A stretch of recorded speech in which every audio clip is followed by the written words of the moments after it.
Right, we are live. Hey guys, how's it going? Welcome back to the Kiwi Lads channel. We are back for another match of the URC.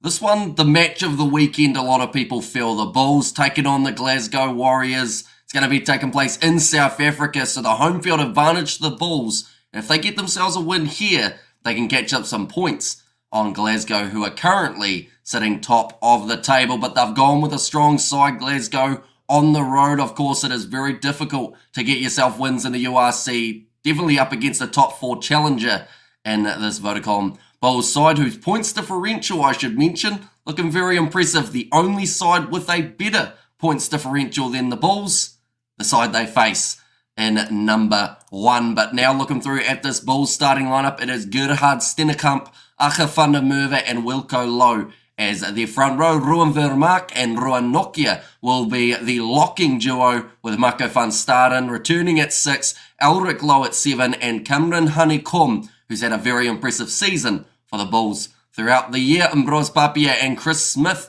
will be the 19 combo, with Kutli Arinsa out on one wing, Kanan Moody out on the other. Now, I really like Kanan Moody out on that right wing. They had him in the centres a few weeks ago. It just didn't seem like it was working. And it seems to be as soon as they've put him out on the wing, he's picked up that form that we know him from last year having. And tell you what, the man at number 13, David Creel, if that man doesn't get some sort of recognition from the Springbok selectors, I think I'd be pretty disappointed. He has been absolutely immense over the last few days. Well, not over the last 3 days, over the last few seasons. And now he's really starting to find his stride throughout this year. Hopefully it leads to higher honours, and Harold Foster will be there at number 14 with a Springbok 15 in Villy LaRue to close out their starting lineup for the Glasgow Warriors. It is Jamie Batty in the front row alongside Grant Stewart and also Murray Walker. Gregor Brown at number 4 with Scott Cummings as the number 5, Matt Fagerson, Rory Darge and Jack Dempsey. And I think that this game is definitely going to be contested in those loose forward trios. Like I mentioned, Van Staden, Lowe and Honeycomb going head to head with the All-Scottish International loose forward trio here for the Glasgow Warriors. George Horn and Tom Jordan will be the 19 combo, with Sione Tuipulotu, the crash ball specialist, at number 12 alongside Stafford McDowell on his outside, Cancellieri out on one wing, Cole Stain out on the other, and ex-Highlanders fullback Josh Mackay is there at number 15. And of course, a big congratulations to the Highlanders after they just got their win over the Crusaders, their first win since 2021 up against New Zealand opposition. Looking quickly through at the benches for the Bulls, it is Johan Grubela, Martin Zima and Klopper as the front row, Ludwig Nassim Carr as the other two forward replacements, so only going with the regular 5-3 split in this game. The Bulls, I actually kind of expected to see them go with a 6-2. I thought that they'd try and run this Glasgow side off their feet, but I think that that is down to the Glasgow play and the fact that their defence is normally very strong, so they need some attacking threats late when it comes to their backline, and that is what they have got in Zach Berger, Jaco van der Walt and Devin Williams to close out the Bulls' 23-man side. For Glasgow, they've got Johnny Matthews, who's a try-scoring machine, definitely when he makes his way off the bench, and also a little bit of extra oomph from Xander Fagerson there as the number 18. Keep an eye out for Henko Venter, of course, ex-South African player in terms of the South African franchises. He's already gone head-to-head with a few of his other teammates. Perhaps this game will have a big impact. But looking at the chat there, we have got, hi, how are you doing? I'm doing very well. I'm hugely excited for this game, as it is always a big one when a South African side is at home facing a URC top contender. And this game, Glasgow, of course, come in as we currently sit as first. It's going to be very interesting how this one goes. Didn't you say you were going to do 6 streams live? Why only 4? Don't you like me? Says Mornay Lagrange. Well, fun fact, Mornay, you haven't seen what ones are getting scheduled for tomorrow. We're doing 2 games of the Under-20 Rugby Championship to take the tally straight up to 6, like we told you. We have got Perfect Day in Pretoria. This is the strongest ball selection, barring Hussein at 10. Well, that's the thing. Like, Chris Smith, in his own regard, right, I feel like he is one of those players that, when it comes to his kicking, I would almost back his kicking ahead of Johan Hussein's, but I think that Hussein's attacking threat is probably a little bit higher than Chris Smith, whereas Chris Smith, maybe that distribution working in with the other forwards that we've got at the moment, I think he's going to be a very handy player to have out there on the field, I should say. Good morning, Hamish. Trust you are well today, says Arthur. We are doing very well. And let's go Bulls. How's the Bulls doing in the comp, Hamish? They are currently sitting in 4th at the moment on the overall standings. So there is still plenty of time left in the overall competition, like 3 or 4 weeks, somewhere around there of action. Every game is crucial, and every game may end up going down to the wire when we see sides like these going head-to-head. Then I apologise, sorry Hamish, says Morne Lagrange. And also hi, says Simran, welcome in. And hi Hamish, hi from Germany, says Tar India. And hot day in Pretoria, currently 30 degrees Celsius. Altitude may come into play in the last 15 minutes. And I think that the big thing there, the last few games that we've seen for the Bulls, I don't think we've quite got to see them use the altitude to their advantage. That game up against the Ospreys, I think, was just a very solid performance from start to finish. Although in that first half, it actually seemed like the Ospreys were really up for it. This game up against Munster, though, that was the perfect example of, because of the Bulls' handling errors and the penalty count throughout that game, they weren't really allowed to get that game flowing as smoothly as they would have liked, which then gave Munster more breaks, meant that the altitude didn't play as much of a factor in that contest. Their game up against Northampton in the quarterfinals, of course, a very makeshift team.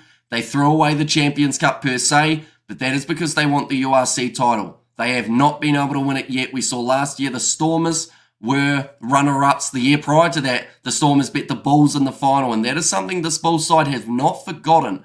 They want to redeem themselves and get themselves that URC title. For Glasgow, had a good win over Zebre in last week's fixture, 40 points to 9. The week prior to that, when they were at home, they beat the Sharks. Now, that was actually a little bit of a makeshift Sharks side as well, but 21 points to 10. I think Glasgow will want to really extend on that, have a similar score to what they got up against Zebre, and just really pile on that pressure and try and take the Bulls into deep water. We have got Pretoria as a very hot place, says Riley, not supporting a team this stream. Just enjoying the melodious background chat, I should say. How did I get Oh, it's actually melodious. Is it melodious? I've forgotten how to say it now, but I think I got it right and then messed up the word chat, which is, a bit unfortunate. And what was the score between the Hurricanes and the Blues? In the end, the Blues were able to get themselves the win by 4 points. I believe it was 33 points to 29 in the end. And of course, there was another South African or New Zealand derby, taking place. And that was the exciting game between the Crusaders and the Highlanders. But we've seen some great games going down to the wire throughout this weekend. The last game of Super Rugby that just happened between the Brumbies and the Waratahs, it was a little bit of a similar boat. But this one here, I feel like it won't be any different. There is a lot of potential out on that field. For me, that backline of the Bulls is definitely going to be something to watch out for. David Creel's in some of the best form of his career. Kutley Arinsa and Kanan Moody out on the wing offers a lot of pace and a lot of persistence when they are on attack. And then I'm hoping to see Villy LaRue and Chris Smith, their kicking game, work quite nicely together to overall bring a pretty well-balanced Bulls at backline. For Glasgow, I think that Sione Tuipolotu is going to be running straight at Harold Foster all day, but Foster seems to love that kind of challenge of having to take down a big man. Then also George Horn and Tom Jordan, that 19 combo for Glasgow, I think will be persisting. Like I mentioned about the Bulls wingers, I think that is where Glasgow will make their meters. And plus, their tackling percentage throughout the season has been absolutely phenomenal. I believe one of the highest, if not the highest, in the competition. There is a reason that they've got their points differential 183. And don't get me wrong, they know how to score a lot of tries. But one of the main reasons that their points differential is so high is because they have a very, very strong ability of stopping opposition from scoring a lot of points. Now, Bulls, they know how to score 60 in a game if they get it right. Whether or not it's going to be one of these ones in this game, or whether we're going to see a little bit of a lower scoring, close fixture going down to the wire, we will soon know what other games are there today. So the next game that we have got is actually Sharks versus Benetton. That one will be kicking off in 2 hours time, roughly 2 hours 10 minutes. And that is going to be at 2:05 a.m. New Zealand time. After that, there is actually Cardiff versus Lions. Sadly, we won't be able to cover that one. I know Hamish, I just checked 31-27 to the Bulls, to the Blues, just making sure, Hamish, says Mono Lagrange. So yeah, I knew that the Blues won by 4 points. I just gave each team an extra 2 by the sounds of it. And 10 minutes will indicate tempo, the Bulls game plan. says Arthur for the first 10 minutes. Yeah, I think that they have to try and take it to Glasgow early.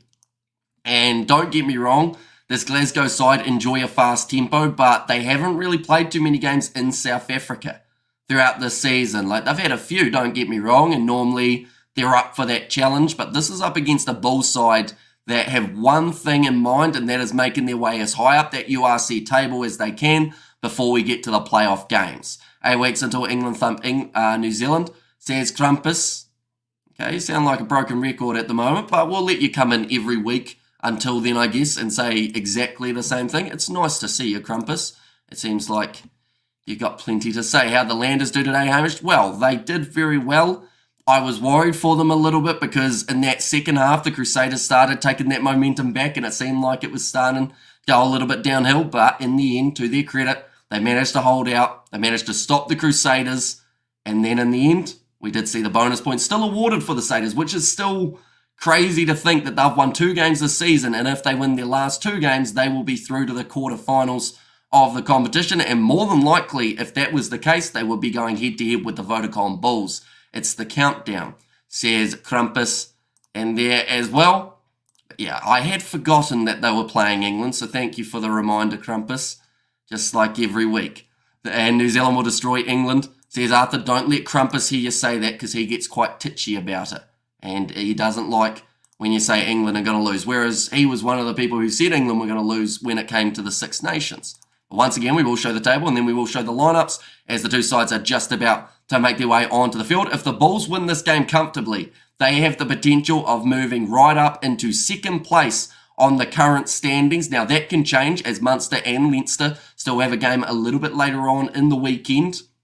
But for right at this moment, if the Bulls win this game, they will move to second place. If Glasgow manage to get themselves the win here away from home, not only does it put a little bit of a threat for the Bulls' home quarterfinal, but it also means that they will be well and truly clear of their opposition and should almost be able to guarantee a home quarterfinal, if not a home semi, and maybe even final as well if they do make it that far. But for the sake of the Stormers, I can tell you right now, it's all camaraderie when it comes to South African sides, but when you see how close the table is, there's a few Stormers supporters wanting to see Glasgow get over the line here. We have got there, I was right, England did lose the Six Nations, says Krampus. New Zealand will destroy England. Who's the referee for this match, Hamish? We are about to find out. He's about to run out onto the field and force try in under a minute. That is not a good start for the Fijian draw, unfortunately, and I hope you're doing well. Happy that the Landers won today, says Pads Ablaze. And there as well.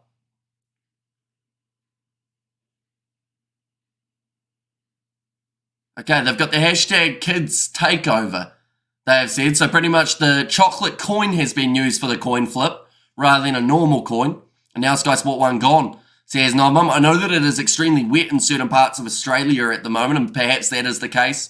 And New Zealand couldn't destroy a Pavlova. Tell you what, you haven't seen us around Christmas time. You will see Pavlovas getting destroyed left, right, and centre. Those things hardly last until the end of tea time.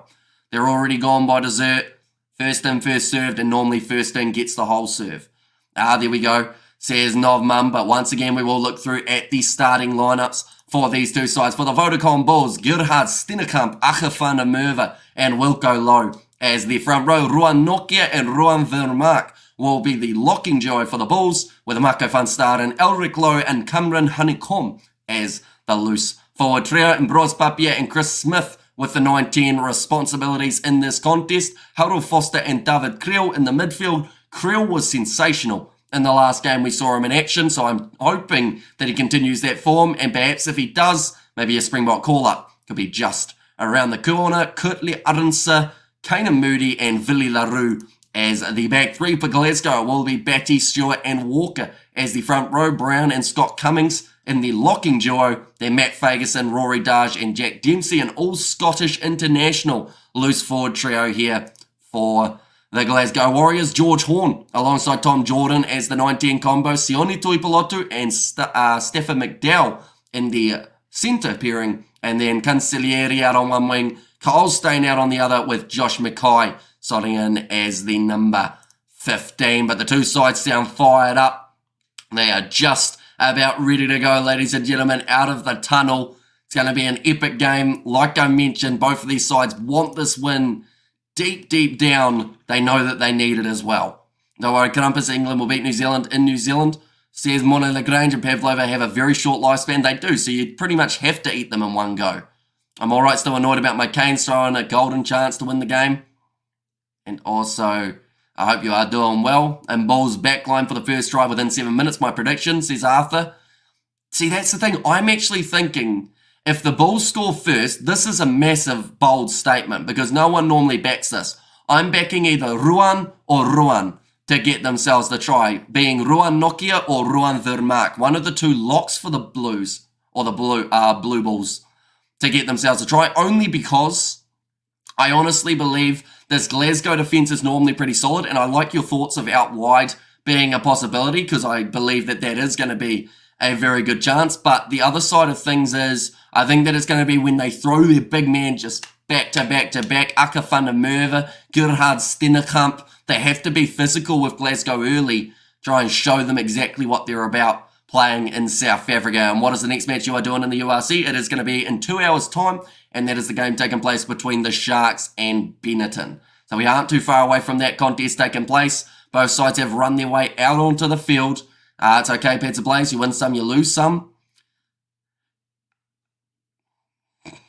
I had to hold everything back to say that if anyone would know that, of course it would be a Highlanders supporter. But I had to squeeze it in there somewhere. And tell you what, they're making it to the top 8.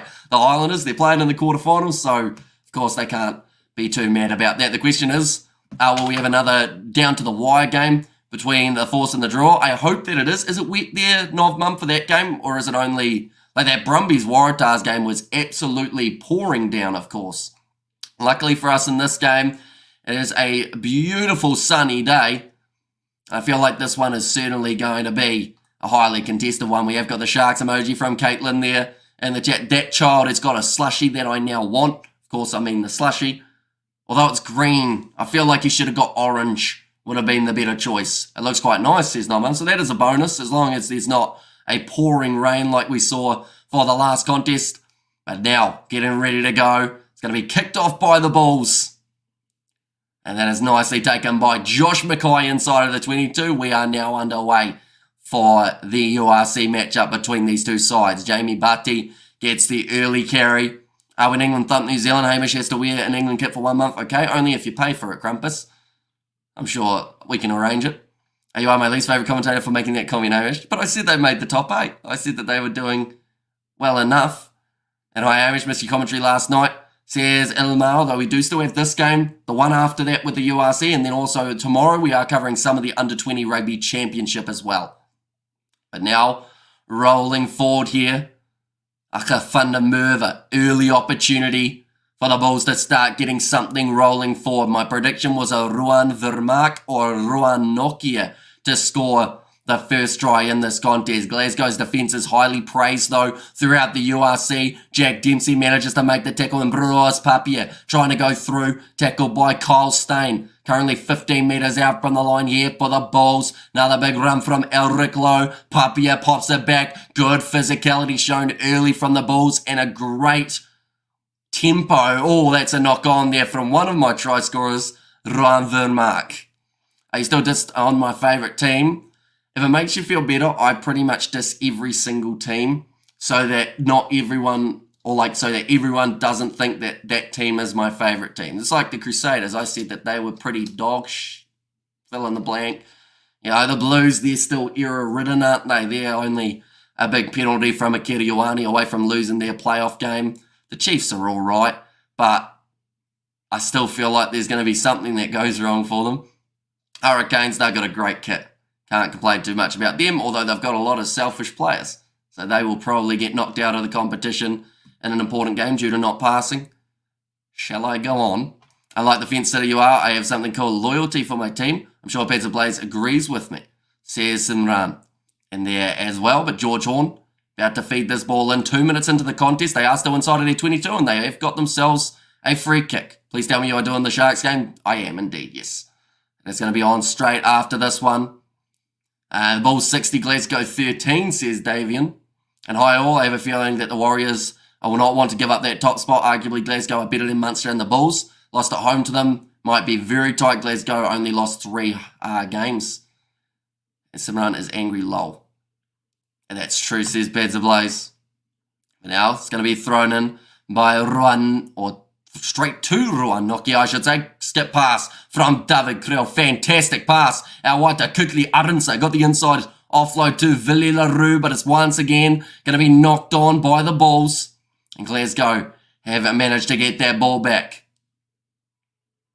It's nice, says Riley.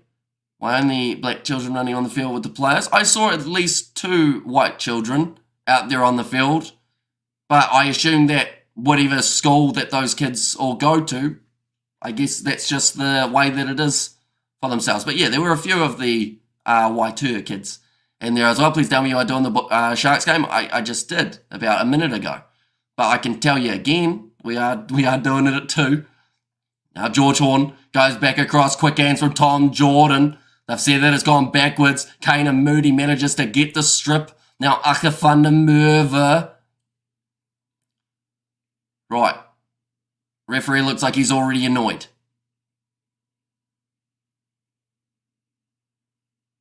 And they're bringing both captains over. He's saying straight away, no more shouting at me, boys. This seems like a fair statement. Okay, he's pretty much said that there's a whole heap of players telling him that there's knock-ons, that there's forward passes. And every time it goes to ground, someone's saying knock-on. So he doesn't want to hear it anymore, the referee. Force of winning 2. Says Aiden TV, they certainly are. Nice early start to that match up against the Fijian draw with the forced try. Now Glasgow, they will have themselves the feed. Where's the balance? White versus black, says Unsee. I mean, some cases it's not that deep. You know, sometimes it's just the way that it works out. Unsee, like, there will be certain games that, like, we will see 90% of it being white children. Like, that's just the way that it works out, you know. Sometimes, like, they aren't going to go to a school and go, right, we'll pick you. Oh, sorry, we're going to have to go with someone of a different race so that we can put them in. So we'll stick them ahead of yourself. Like, sometimes it will just be, we'll pick a classroom and that's the group that get to go. Like, it's not that deep. Now going to be passing across to the left-hand side. See on there, Tuipalotu. George Horn. Back across to the right. Who is your favourite South African team? I mean, I quite enjoy watching all of the South African sides play. It's a hard one because no matter who I say, everyone gets offended normally. But I like the balance that the Bulls have in terms of their loose forward trio. I never ever saw only white children, says Unsee. Well, in this case, like, there were still white children there, so your statements are infactual or incorrect. George Horn going back across to the right-hand side. Nice attack and run from Rory Darge. Moves up to 40 metres out. Wanted the offload. Marco van Staden has joined that breakdown from the wrong side, and he gives away the penalty. Howdy, Simran. A busy weekend for me. Good win for the Landers. Nice party time. Says Blues, Nate. Now, what's your prediction for the Springboks 2027? That's a wee way away. Are we talking like the prediction for their World Cup ranking, or are we talking who's going to be in the Springboks in 2027? They'll be at the stage of a few more retiring players. But yeah, just offside by a mile there. Marco van Staden joining the breakdown from the wrong side. Gives away a pretty easy penalty for the referee to spot.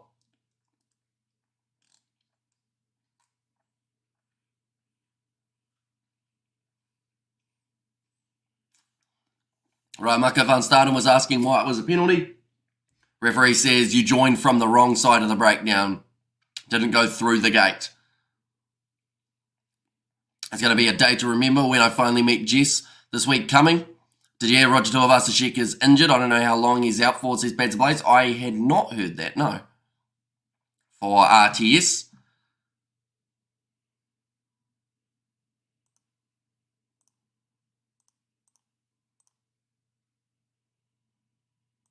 Okay, they're just saying about Ben Whitehouse, how when he was a child, his dad was also a referee, so he is following in his dad's footsteps here. In Glasgow, they were 40 metres out from the line and they have opted to go for the corner. That is the type of aggressive style that they like to use. Hamish always tactful, unbiased and a true gentleman, says Arthur. Now looking for this line-out throw here. Grant Stewart. And ready to put this ball in. They have to score early here, Glasgow. Beautiful set play to the front. Matt Ferguson just bulldozes his way over the try line, and that is quite a statement from Glasgow away from home. They go with a short line out. Little pop pass up, and he just steamrolled his way towards the try line. Like they've just said, first visit to the 22. Matt Ferguson fends off Ambrose Papia, sits down. I believe that was Kanan Moody, who wasn't able to stop him. He was 1-on-2, and he still went straight over the two of them. A wrong forward, says Arthur there. Hamish will be disowned by the community for wearing his bright white England kit. It won't be bright white for long, though, because I'll just go into the backyard and jump around a little bit, slide around, and then it will just be like a dark brown kit, and then you'll be like, no, it doesn't count, so I'll just take it off. I got it all planned out. And they are doing so well whenever they win or lose. I'll always be a Landers girl. And Dry Force says, Nov Mum. Now George Horn lining up this kick, but Glasgow have got themselves a nice 5-0 lead. 14 points to nothing for the Force. Says Aiden there as well. And Horn has struck that one very nicely. It will go straight between the sticks. And that is now going to make the score 7-0 in favour of the Glasgow Warriors. But the set piece was very well done, just looping around. And Ambrose Papia caught napping a little bit there. He was pretty much getting lured infield, which Springboks are retired now. I mean, there's a couple who are very close to retirement. Of course, a couple more recent, but kind of last year-ish was the likes of Dwayne Vermeulen. This year, I mean, we might see Willie LaRue hang it up at some stage soon, but of course that is up to him. They've still got overall a pretty young-looking side. Like Mornay Stain was another one from last year, I believe, who did end up hanging up the boots. The other game of Norway versus Finland is still 0-0. Says, I am nutty, but currently on the halfway line for the VODACOM Bulls. Here comes Willie LaRue. If he has runs like these, the Springboks won't want to get rid of him. And Ambrose Papia going to the short side out wide to Kurtley Arendse. Nice tackle made and swatted back by Glasgow. So it is now going to be the line out for the Bulls. This is only 9 minutes in at the moment, and a perfect opportunity to get that rolling maul going for the VODACOM Bulls. They're just one of those sides that have great persistence when they get close to a try line, and they will look to just keep on throwing themselves at the line over and over until they eventually manage to break their way through. How do they play rugby in the snow? I mean, it's possible. Back when I was a lot younger, we actually used to play rugby when it was quite frosty. Now, frosty's nothing compared to what some of the players play in nowadays, but I remember it was that cold that there was a dead mouse frozen to the field. That's how cold it got early on. And I think it snowed the second half of that game as well. Spring there, and I'm off now to sleep. Bye, guys. Enjoy your day, night, wherever you are, and I hope your team wins. Says Simran there. I assume not for me, though, since I don't have a team. Possibly. But go the Highlanders. Dead mouse frozen to the field. Yeah, like, that's how cold it was.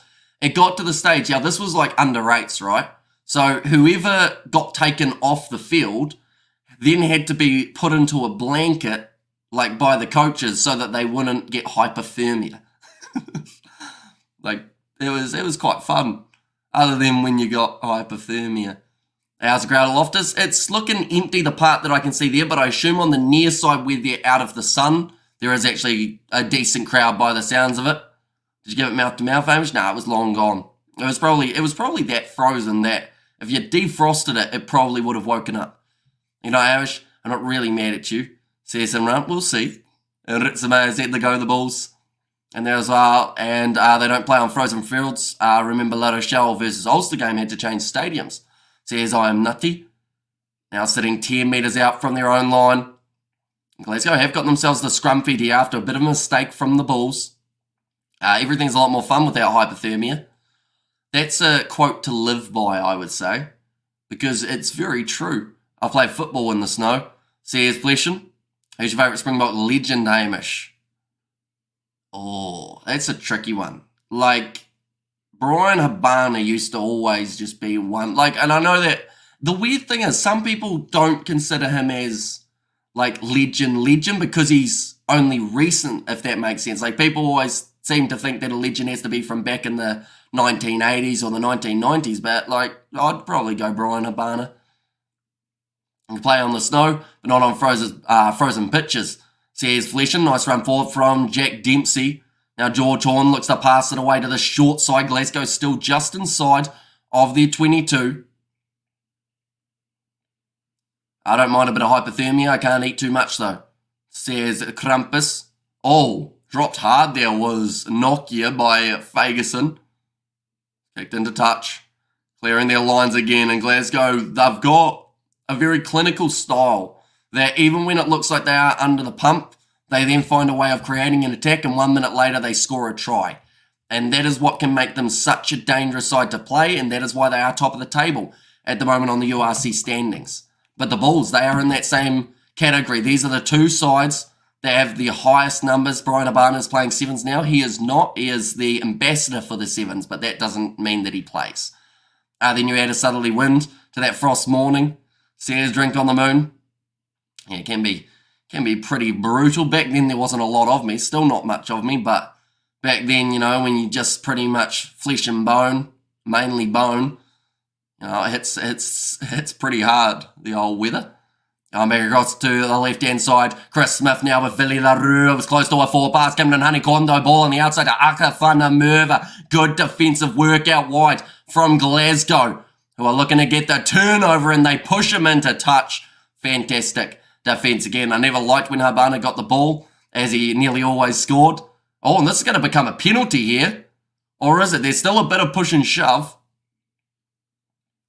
I think it is Matt Ferguson getting picked on a little bit by about 3 Bulls players. Habana was the intercept king. When they figured him out, he lost his game impact, but defended 100%. The Litstocks would never lose.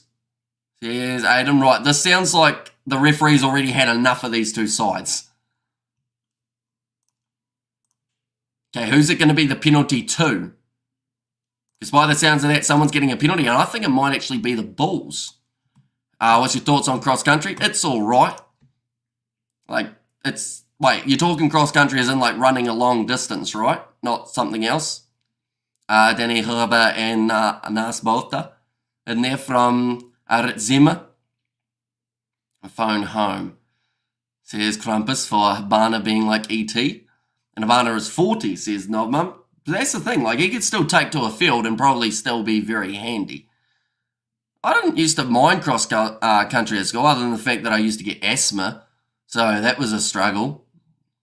I remember one year we were doing cross-country, and early on, one of the girls in our class decided that she wanted to try and jump off something and face planted, hurt her leg. So I ended up walking the rest of the cross-country with her and another guy who were helping her make it all the way. I think it was also like 5Ks or 3Ks or something. So it was a long walk, but we got there in the end, which was quite good. But yeah, she just bloody went straight down like a sack of spuds, unfortunately. But she was all right in the long run. I should mention, no credit. What's your bank account details to call you? 17 donut for the force. I collapsed after my cross-country race yesterday. Says Riley, that doesn't sound good. Did you have some water and whatnot afterwards? They are just showing here, if it stands the way that it is, the Bulls would get themselves a losing bonus point, but Glasgow would bump straight up to 62 points on the overall standings. It looks like Elric Lowe is just doing up his bootlaces here. Right, so it went from being into touch. How did I not spot that, Caitlin? She was all right in the long run. Damn, that could have been my moment, and I feel like you would have got it. Maybe no one else would have realised, but that was a pun and a half, and I didn't even mean it. And I'm sad that I didn't spot it. Now, passing off to Glasgow. They are 22 metres out from the line. Another big run from Jack Dempsey. Now Horn looking for the box kick. That was a silly kick because someone was already ready. Aka van der Merwe it was who looked for the turnover. And now the Bulls have already got that ball back. Here comes Elric Lowe. It was quite scary. Around 8Ks. That's a long way to run, to be fair. Now Chris Smith thought about the pass on the outside. Doesn't get it away. Only ET phones home. Says Krampus. Okay. That was close for Glasgow. But they didn't get the turnover. Papier popping it back up to Gerhard Steinechamp. Papier to Smith. Forster looping around with Smith again. Sells the dummy. Goes himself. And is dragged down 20 metres out from the line now. At the moment for the Bulls, of course, they know that Glasgow's defence is strong, so they have to find that next passing option. Goes out wide to Aka van der Merwe. Tries to go around Cole Steyn. Oh, that's the penalty going the way of the Bulls. But Kurtley Arendse, I don't know if that was a foot trip or he just fell over. But that looked like something may have given away in his leg. Hopefully it's just a knock on the shin when another player was making a tackle in the process.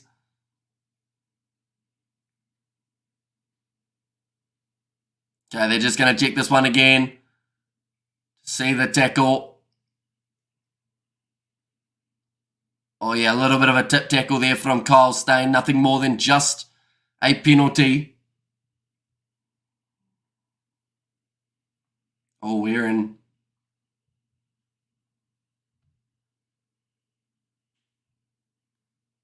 Oh, this is going to be a yellow card for Kyle Steyn.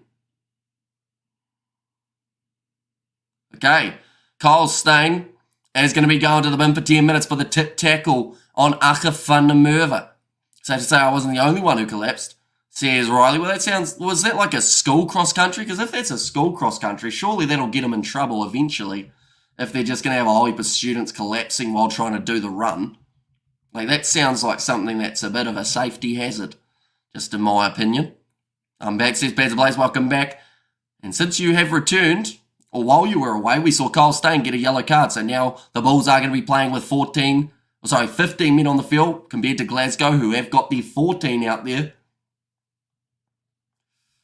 It's going to be important here, though. Knock, yeah. Oh, he's gone short side. And Aka van der Merwe is the man who gets the try there for the Bulls. Try number 9 of his season. I've just mentioned Yellow Bulls need to take advantage of that man down, and they already have. Within minutes, within moments, being able to get it. How's the drill doing? Last I knew, 17-0 up against the Force. And I was like, yeah, it was a school race. Yeah, so your school's probably going to get in a bit of trouble, I would think, if they're going to make kids run that far. But, oh, hang on, what did we just hear there? It's going to be offloaded from the big forward. The ref is still talking to someone. I don't know if that's the TMO. I don't think it is. I think it is still going to be the try for the Bulls, sitting now 5 points to 7 in this one. The kids only have little legs. That is true. And strong scrum by the Force line out. It's good. Missed tackles a lot by the drawer. Playing the drawer in territory, or playing in drawer territory mostly. And penalty count high for the drawer, 17-0, Force 27 minutes. So here's Mr. All In. There we go. That's a pretty good update there. I'm in grade 11, but you got a point.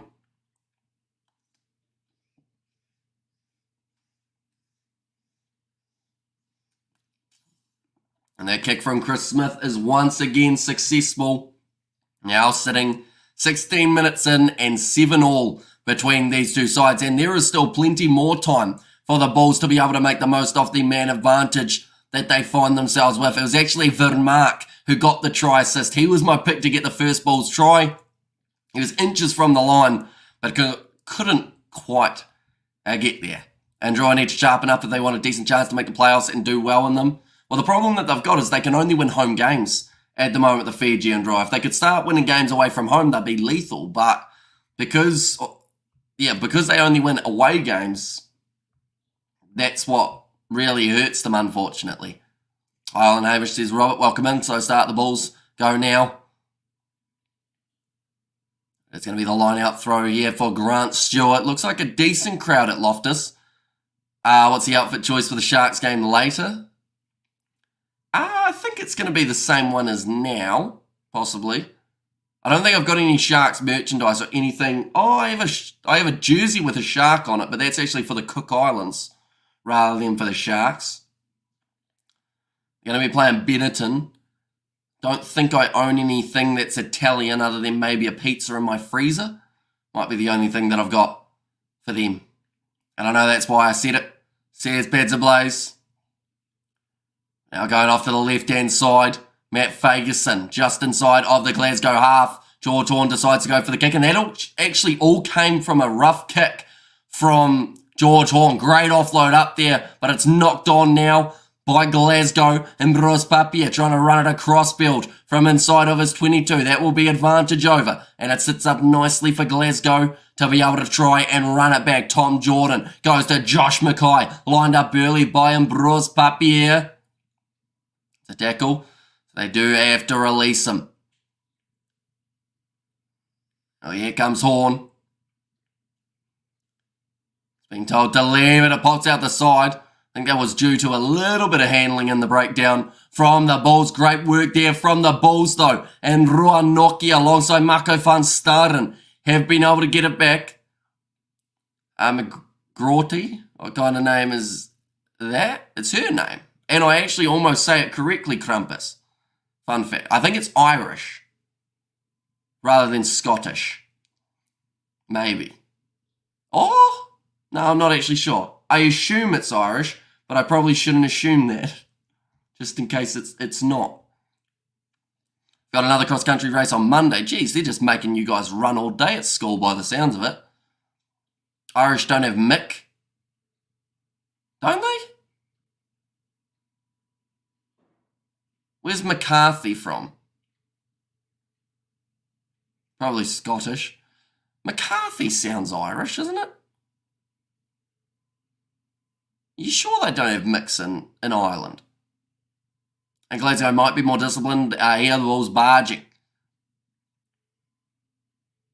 Got there the Bulls emojis from Ruth and there as well. Crowd are very happy with what they have seen throughout the early stages of this contest. Correct you are. It's Irish, but father is Scottish, says Caitlin. And there as well, the Beatles, says Arthur.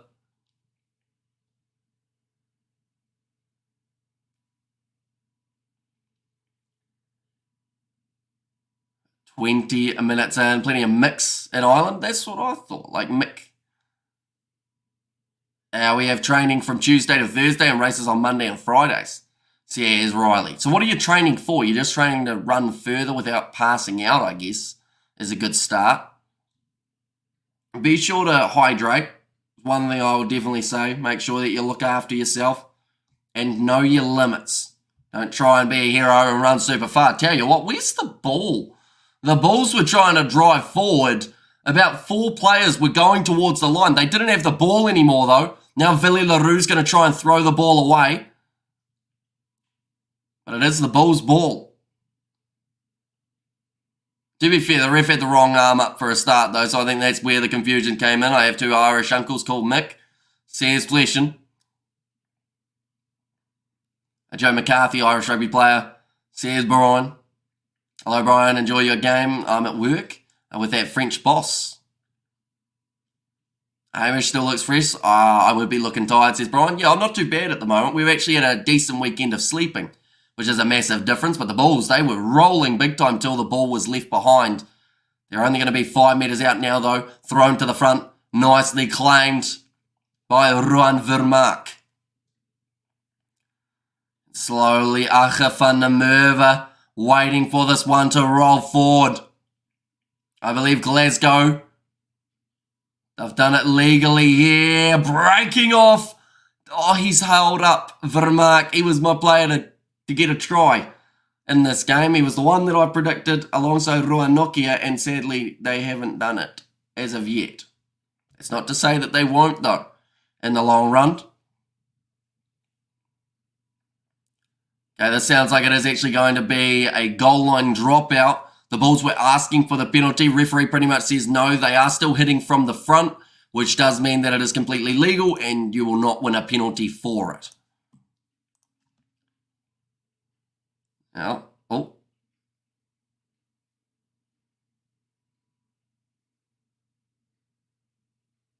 Okay, Tom Jordan. Just finding his mark.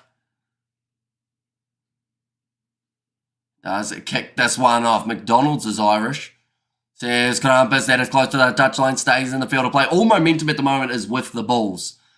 And here comes Cameron Hanekom. Low tackle made by Glasgow. They wanted that turnover, but of course with that physical loose forward trio of the Bulls, it's going to make it extremely difficult to get a clean steal and a breakdown around the side again here for the Bulls. If you could, would you be able to run 8Ks? No. No, I can probably run about a K and then I say, why am I running this far? So then I normally stop. Still under penalty advantage here for the Bulls. Now pass down wide. Harold Foster with the step. Offloads it on the inside to Kutli Arinsa. 10 metres out. Ambrose Papia. Ball to Rowan Nokia. And he's dropped that one. Or has he? That's going to be a knock on and a penalty against the Glasgow Warriors again. Oh, well, Sharks beat the Storm. Says Pads ablaze. Great attack and run from Rowan Nokia. Him and Vermaak both look really strong in this game with the running game. Right, sounds like they want to take the quick tap here by the sounds of it. Right, there's a boot and there's an injury.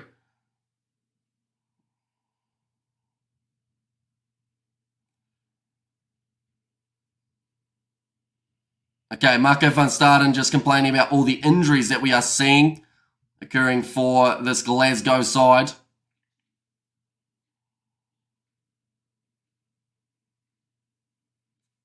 Right. That's a fair point there from the referee. So pretty much Marco van Staden was complaining that Glasgow were having so many injuries here. And pretty much Ben Whitehouse said to him, like, I can't say that a player is faking an injury. I will keep an eye on the injuries. And then he pointed to one of the Bulls players who were down injured. And he said, just like him, I'll keep an eye on it and see exactly who is going to be stalling the game. They've been told to release it there. 5 metres out from the line. Coming in Hanekom. He's close. And he's got the try as well. Cameron Hanekom. Second try of the yellow card period. And the Bulls will be very happy with that one. Didn't think Sharks will be on the top third of the way through. Says Pads ablaze. And we have got there usually Scottish, but can be Irish too. I knew this old McDonald who had a farms. Nice.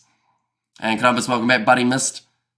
Says Ruth. Yeah, very close to the line. Cameron Hanekom, great step, and then just using his little bit of power in terms of where he was positioned to be able to propel himself over the try line before hitting the ground. And now, chance for Chris Smith to make this 14 points to 12. Bulls making good use of the yellow, they certainly are. Already getting themselves through 2 converted tries throughout the period. That one has gone over again from Chris Smith. Going to make the score now 24 minutes in. 14 points to 7. And not more ads, says Beds Place. And also tried, says Brian. And there as well. But just the strength of these South African forwards at the moment has proven to be just that little bit too much when it comes to trying to defend their line, Glasgow. And the Bulls are roaring. Glasgow need to be on the lookout for Bulls on charge. Hamish, what's your final score prediction, please, says Ruth. See, I'm thinking the Bulls by, I want to say the Bulls by 10 or 11, somewhere around there. Probably more likely 10. Winner try, Evans says Bads ablaze. I think I'm crazy by running 8Ks, passing out, then going to my race on Monday, says Riley. Just make sure that it's not actually something more serious, though, of course. Like, if you're passing out, there's probably a reason for it, and not so much just because you're exhausted. So just keep an eye on it. It's going to be offside from the Bulls as they went to chase their own kick. And that is now going to give Glasgow the penalty 22 metres out from their line. This game's starting to get a little bit more one-sided here, ladies and gentlemen.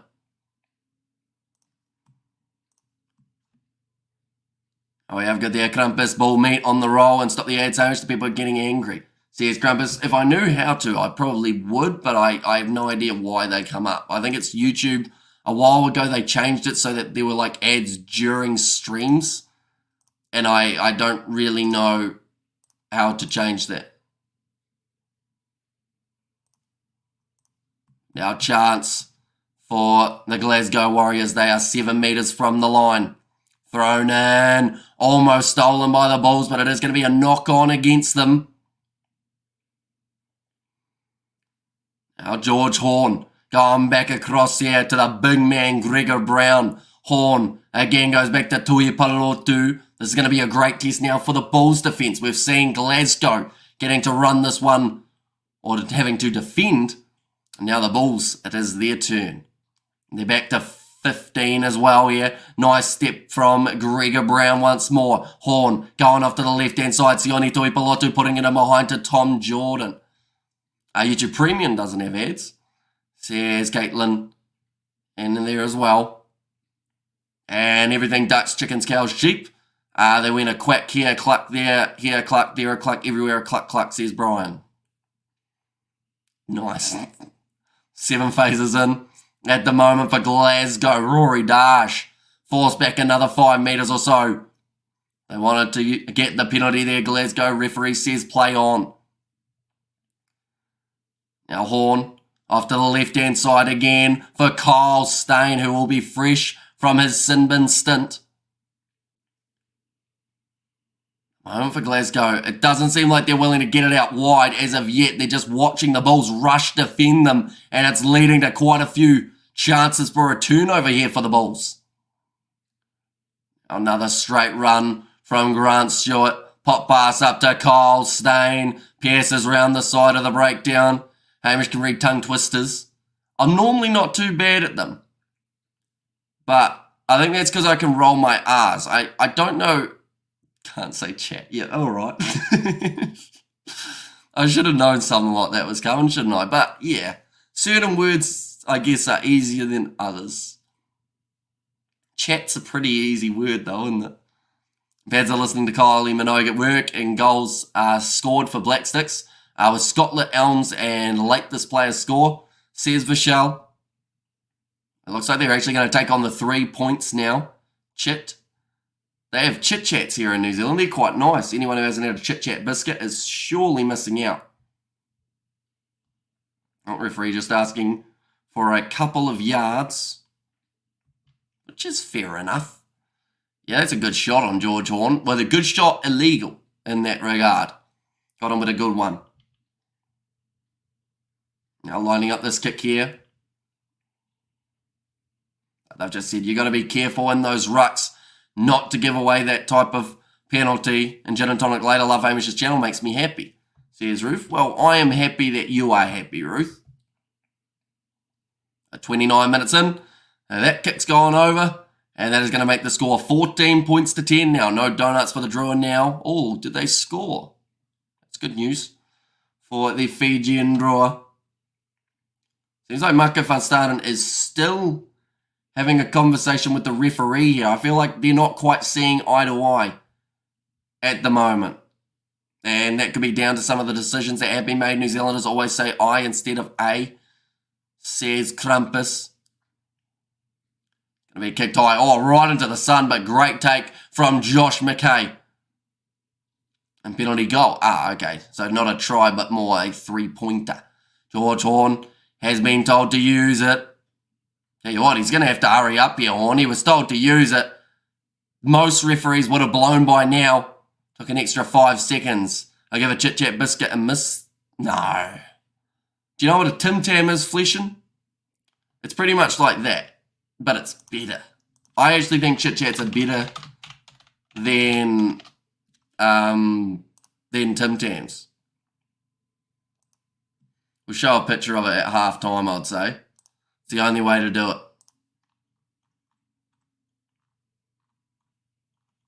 I haven't really got many pictures of them, but now going out to the right-hand side here.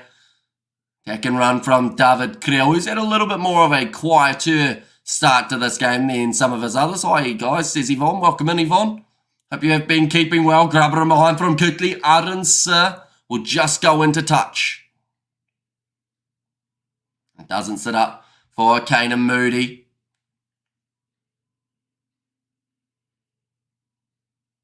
Hey, Glasgow are making their subs now in the front row. Nathan McBeth and Xander Ferguson are now out on the field. I think that's one of the earliest front row replacements we have seen. They weren't even struggling at scrum time, were they? Did they? That's weird, isn't it?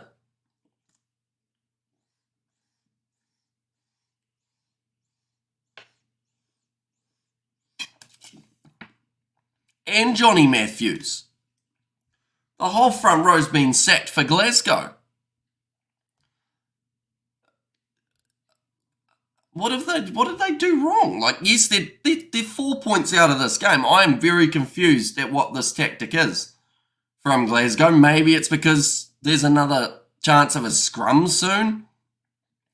Maybe it will get the rolling ball going further forward, but this just seems a little bit premature.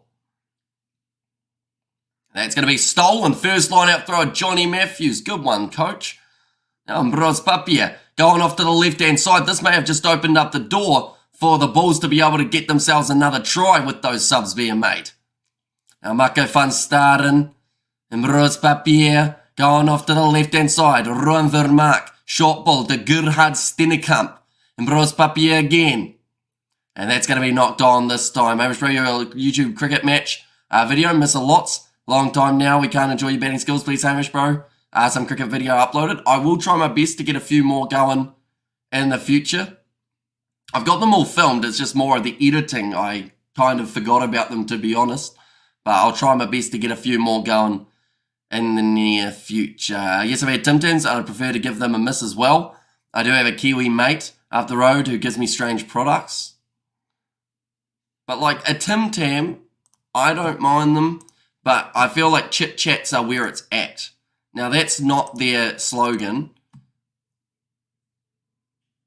There we go. There it is. Double decker chocolate delights. You can't tell me they don't look a little bit tasty, do they? They're pretty much a chocolate. They're pretty much a chocolate biscuit. I'm not tall enough. They're pretty much a chocolate biscuit. Okay, and they've got chocolate in the middle as well. Pretty good. If you like a lot of chocolate on your biscuit, join our club. Says Grumpus. And premature ejaculation. It looks like a penguin. Does it? Looks like a Tim Tam, to be honest. It's a little bit similar. Another penalty goes the way of the Bulls. Man, this is a bad decision from the coach. Front row replacements have come onto the field and they've just given away the first scrum penalty, I believe, of the game. They also failed to successfully get their own line out. They're going to take on the 3 points here, the Bulls. I would love to nibble on those now. Says Brian. Oh yeah, chit-chat with a hot cuppa on a cold night. That's a penguin up here. Oh, okay. I was confused at what Krampus was on about when he's like, looks like a penguin. And I thought that was just his way of saying that, like, I don't know what else to, like, kind of criticize. So I'll just call them a random animal. Yes, Fleshin says Krampus. Why is it called a penguin? Because of the shape of it, maybe. Chris Smith now chance to line up another 3 points here for the VODACOM Bulls. He's got a brilliant percentage. Warriors are confused at the moment. Says Brian. Well, they are, because they made the early changes, which I have no idea why they did it. Otherwise, I want these chocolate chit-chats, please. This product didn't find it in India, says Vishal. Yeah, I'm not too sure whereabouts you can get them other than New Zealand. Penguins are delicious, says Krampus. And there as well. Now, second half. It's not too far away. 6 minutes, black and white, mate. But it was like dark brown and light brown, wasn't it? Oh, charge down kick for Glasgow. The Bulls only 10 metres out from their line. Honeycomb, brilliant offload back to Chris Smith, who manages to find the touchline. And there was a little bit of pressure there. What does it mean, Nate? And he's on Afghan biscuits. Although now they're called Roughs, I learnt. They changed the name of them.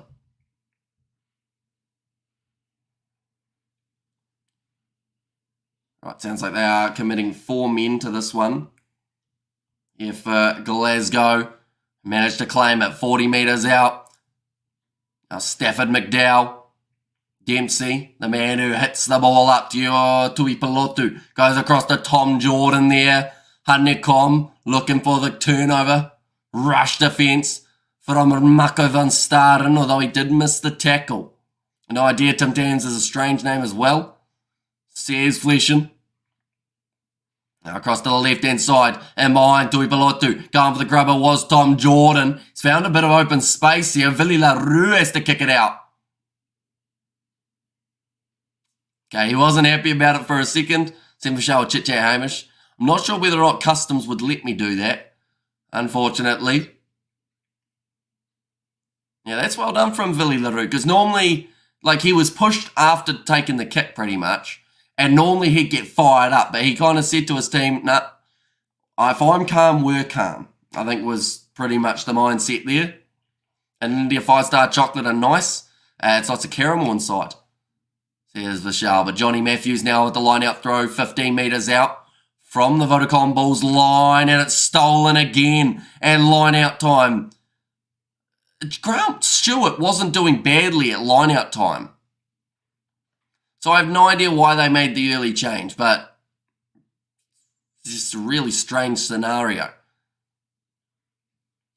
Ambrose Papier for the kick downfield. That is a good one, close to the touchline. Well kept in the field of play from Cancellieri. Now we've hardly even seen him get a run forward at this point. Only on the halfway line. Going across, George Horn goes to Jack Dempsey. Horn almost ended up getting a penalty for his side. Referee says no. And all that's happened there, yep, they are going to go back for it. And the quick they're taken from George Horn. Saw the opportunity to go, look for the offload up, and it is dropped by the Glasgow Warriors again. Chance for the counter attack from the Bulls. Romary Creams remain the number 1 cookie.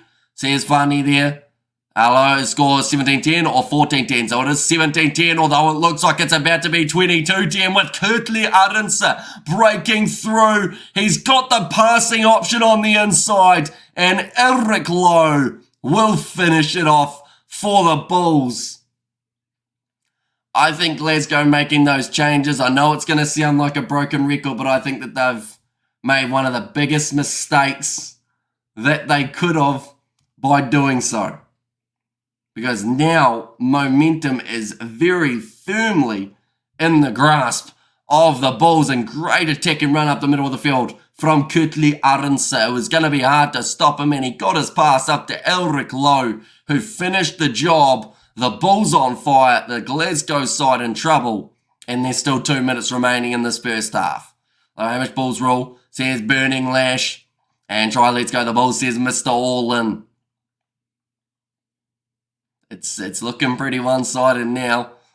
Chris Smith, this one should be pretty easy for him. Chit-chat for $3.75. Crazy. Way too expensive. Rand 40 versus 15 Rand. Says Arthur Harrison. Although $3.75, like normally you try and get them on special for $3. But they still, like, it's just like some things in New Zealand are quite expensive. I was going to get a bag of chips from the supermarket today. But because they weren't on special, the ones that I normally get were $4.60 New Zealand. Absolutely brilliant from Kurtley Arinsa, and a nice offload from Arinsa. Says Amorne there, and go Bulls, go you good thing. Anyone watching the SA Cup says 123 MS, 5 rupees and 10 rupees. Cost us 5-star chocolate in India. And give the Bulls some Crispies. Says Mr. All In. And Chris Smith Iron says Outlaw. And well, good. Have a game not finished yet, says Werner. Apparently, very good lead. Sitting on the board for the Bulls. Looks like Ambrose Papier is going to roll this one back. He's being told to use it.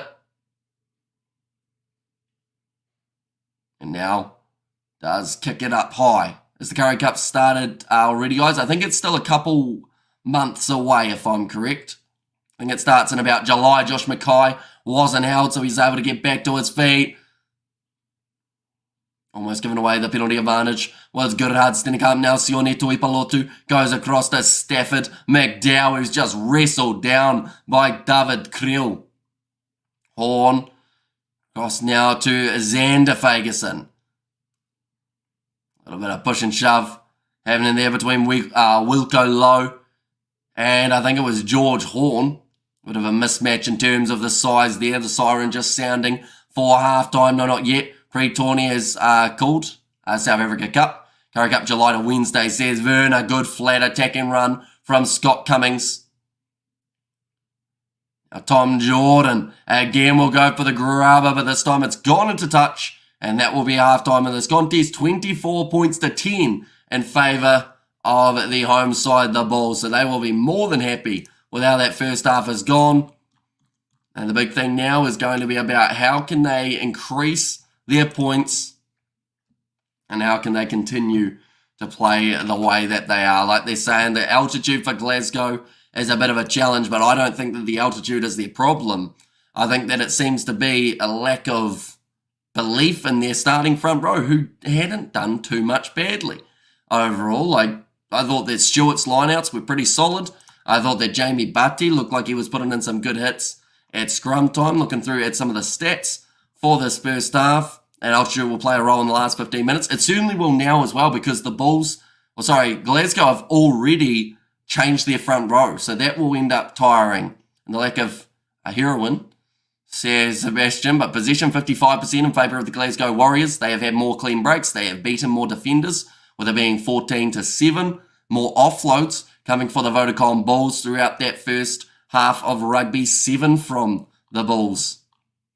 In that time, they have more territory, and the tackle success rate is still 90% for the Glasgow Warriors. They do not miss too often. 82% for the Bulls, but the turnovers one stat is in favour of the Bulls as well. Just looking quickly at the penalties, it is 5 against 5 in terms of their penalty count. We've also seen that yellow card, though, early on for the Glasgow Warriors, that being of Kyle Steyn with a tip tackle that ended up costing the Glasgow Warriors the 2 tries. Agree, Hamish? Players are super fit now, nothing to do with altitude anymore. Munster won 2 at altitude.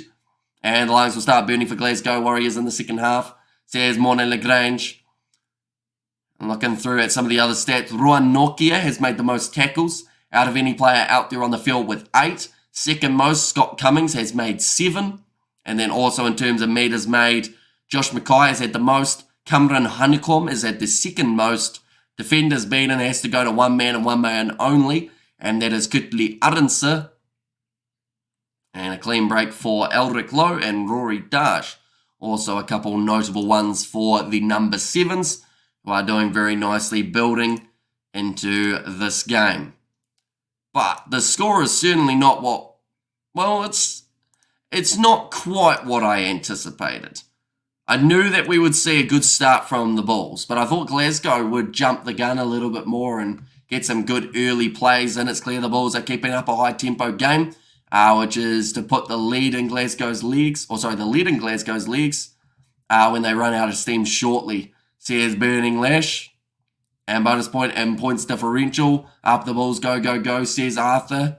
And yeah, so far for the Bulls, we have seen 3 tries already. Also, every kick has gone over from Chris Smith.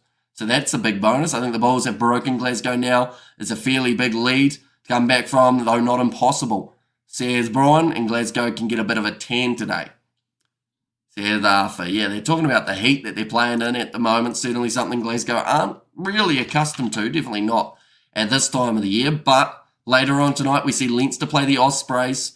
Also, we are going to see Munster versus Connacht. So those are 2 games that can help shape the top 4 once again. This is the way that the table was sitting heading into this game. If the score sits the way that it is, the Bulls would move up into 2nd place at this stage.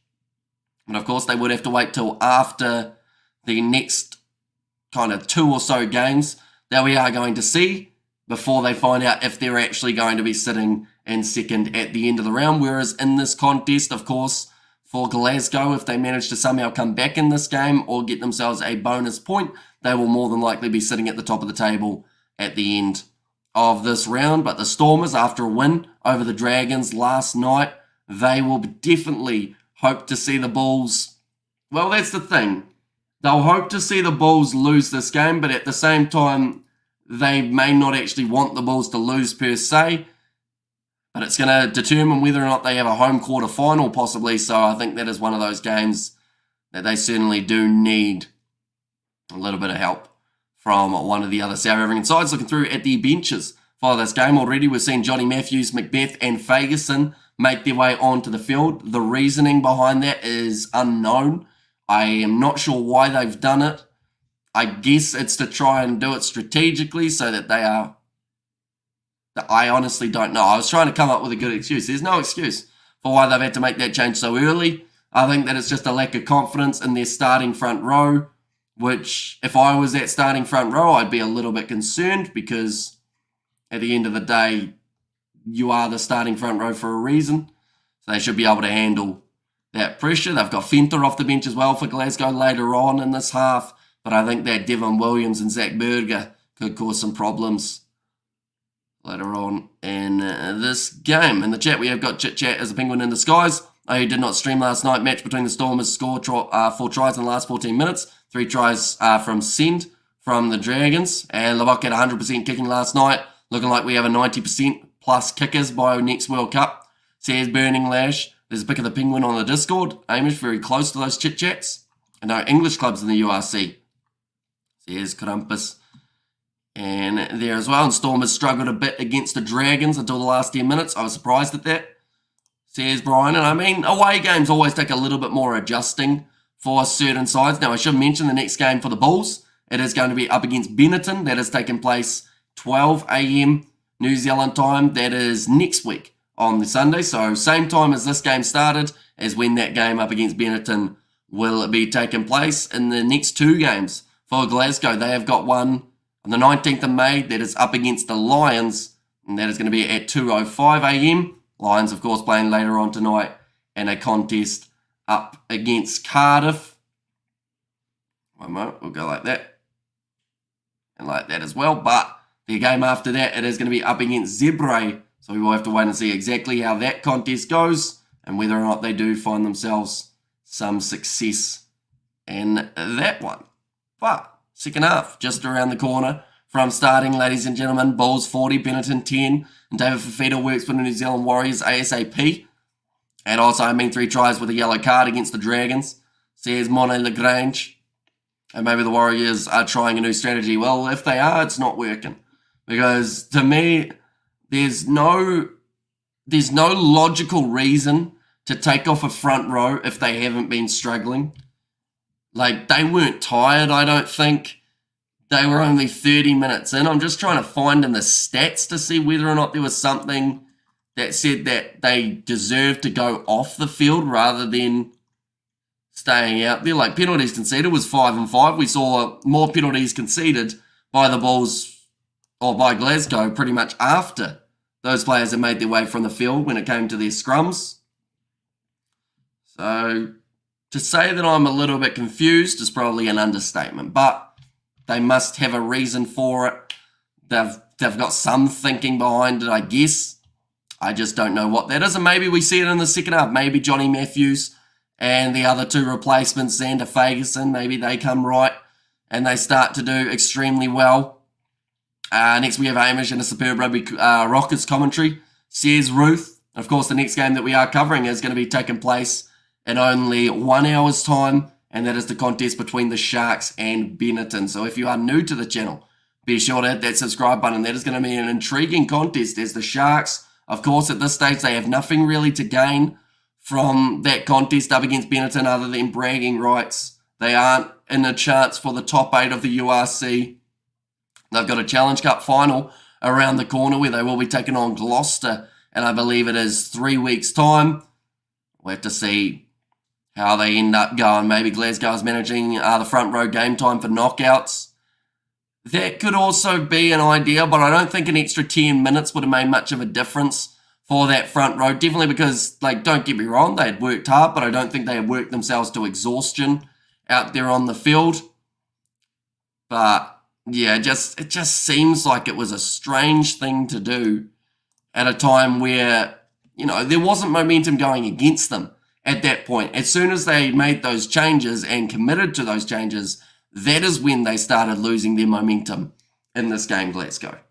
And no more kick. And no more bomb squad, no more playing for pens. That's the point. How much does this game matter to Glasgow? Says Flesham. But if it didn't matter to Glasgow that much, I would argue that they shouldn't have picked their top 6. Well, I know that they've got a couple changes there. Like Grant Stewart, I don't know if he is the normal starting 2. I don't believe he is. I think that it's either Johnny Matthews or one of the other players. So I think they have gone with a slightly makeshift team in some positions of this game, but they still took them off.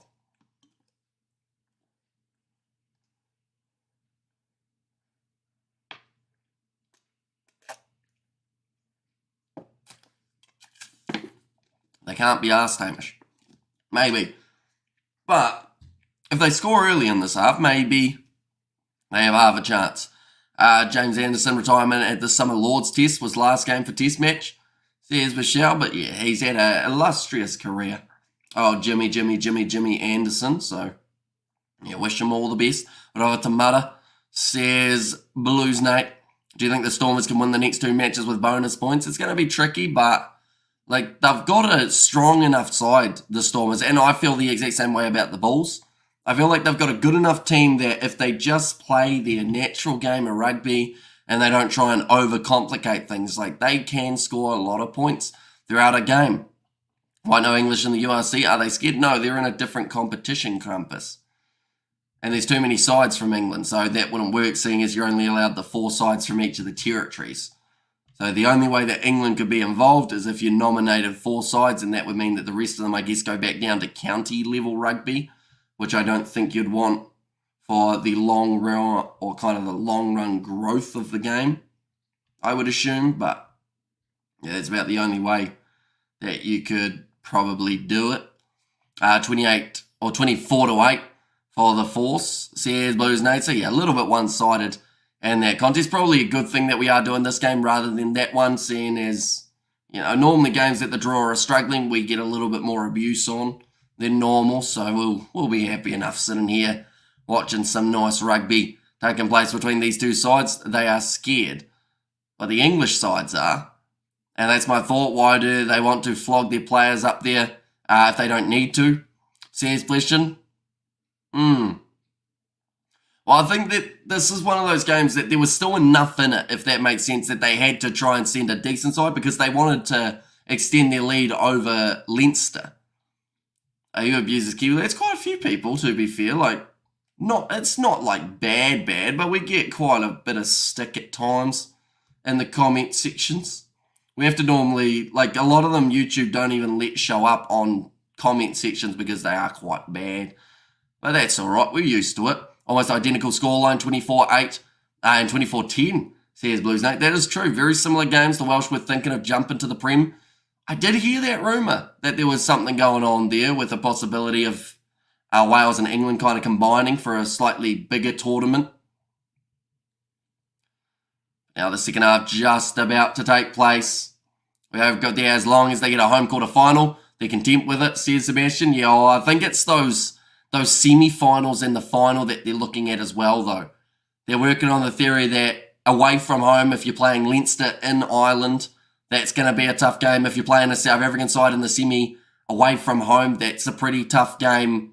So I think that they wanted to get that little bit more of a boost above Leinster. Doesn't seem like it's quite working out, though, but it is going to be kicked off by the Glasgow Warriors. We are back underway and well taken by Elric Lowe, who is just inside of the Bulls 22. And Papier goes across to Wilco Lowe. Bruce Papier. Oh, that was close to a knock-on. But he does go back into the pocket to Villy LaRue. Will kick it downfield on his left boot.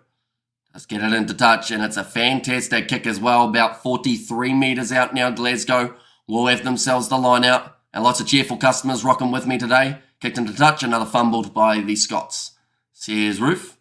This person always turns up randomly. If you use Kiwi Lads, you might know this guy, Krampus. Says a Blues Nate. Now George Horn. Nicely claimed by Glasgow on the halfway line. Horn. Back across to the right. Johnny Matthews tries to pop pass up. Finds Sione. Tuipalotu. But there have not been a lot of gaps in this in this Bulls defence throughout this game so far. They've been tackling at 83%, which is actually relatively high for themselves. Glasgow tackling at 90%, although on the scoreboard that hasn't really helped them too much. The English want 2 of our teams beneath them. Says Fleshin, that's going to be nicely taken by Tom Jordan. Now going across to Josh Mackay. We have got there, shave properly, dude. Beard or goatee, this will boost your views for sure. Says Deacon, I only shaved like a week ago, but it's just grown back, and that's kind of how it normally grows, which is a little bit unfortunate, really. But trust me, you don't want me clean shaven, because or else then you'll be like, geez, he looks unwell. But that is a penalty early on for the Bulls. 2 minutes gone in this half. We've got a double blow of the whistle already here. This might be the last warning we are seeing for Glasgow. You know why? Because it's Saturday, and they're not at work, says Sebastian. I'm not sure if the Stormers can beat Connor and Galloway. It's a hard place to go and win, and weather is often very wet and very windy, says Brian there. Looks like the Bulls this time are going to be kicking this one towards the touchline. Rather than going for the 3 points, which would have given them a 17-point lead, they have decided that instead kicking for the corner is the way to go. But it was a decent run from Stafford McDowell initially, but then just that pressure on the breakdown from Cameron Hanekom locked over the ball. It's always hard to move him. Referee just saying that they weren't quite separated by the 2 metres. Hello, Hamish, says Byron. Welcome in, mate. Now, Aka Fundermerva goes back across to Ambrose Papier. They're 10 metres from the line. Now, Papier goes to the left-hand side. Elric Lowe. They have to release him there, Glasgow. But they cannot afford to have another try conceded against them. Bulls chasing the bonus point. Fair point, yeah. They want that one more, though. I still feel like they've got plenty of time to be able to get that extra try throughout this half. That's trying to force another yellow card. One almost got stuck inside of the ruck. Ambrose Papier going back across to Aka Fundermerva. And just that little bit closer once again. Papier goes across. And gee whiz, we're going to spoil this weekend with these tight games. Says Mr. All in. And that's actually going to be a Glasgow penalty here. I believe that is because of a neck roll. Yep, neck roll at the ruck. Not sure who it was against. Oh, Kurtley Ardenser once again getting that shin iced. I mentioned about it in the first half how it looked like he did go down with some sort of injury. It didn't look serious on the surface, and I still believe it isn't that serious for him. White just got a yellow card, says Novmum. The Bulls will surely get the bonus point now, says Brian. Tom Jordan now kicking this one towards the touchline. There is 35 minutes remaining in this half, ladies and gentlemen. And Glasgow are down by 14 with a long way to go. We're going to see it here as Marco van Staden, who did the neck roll.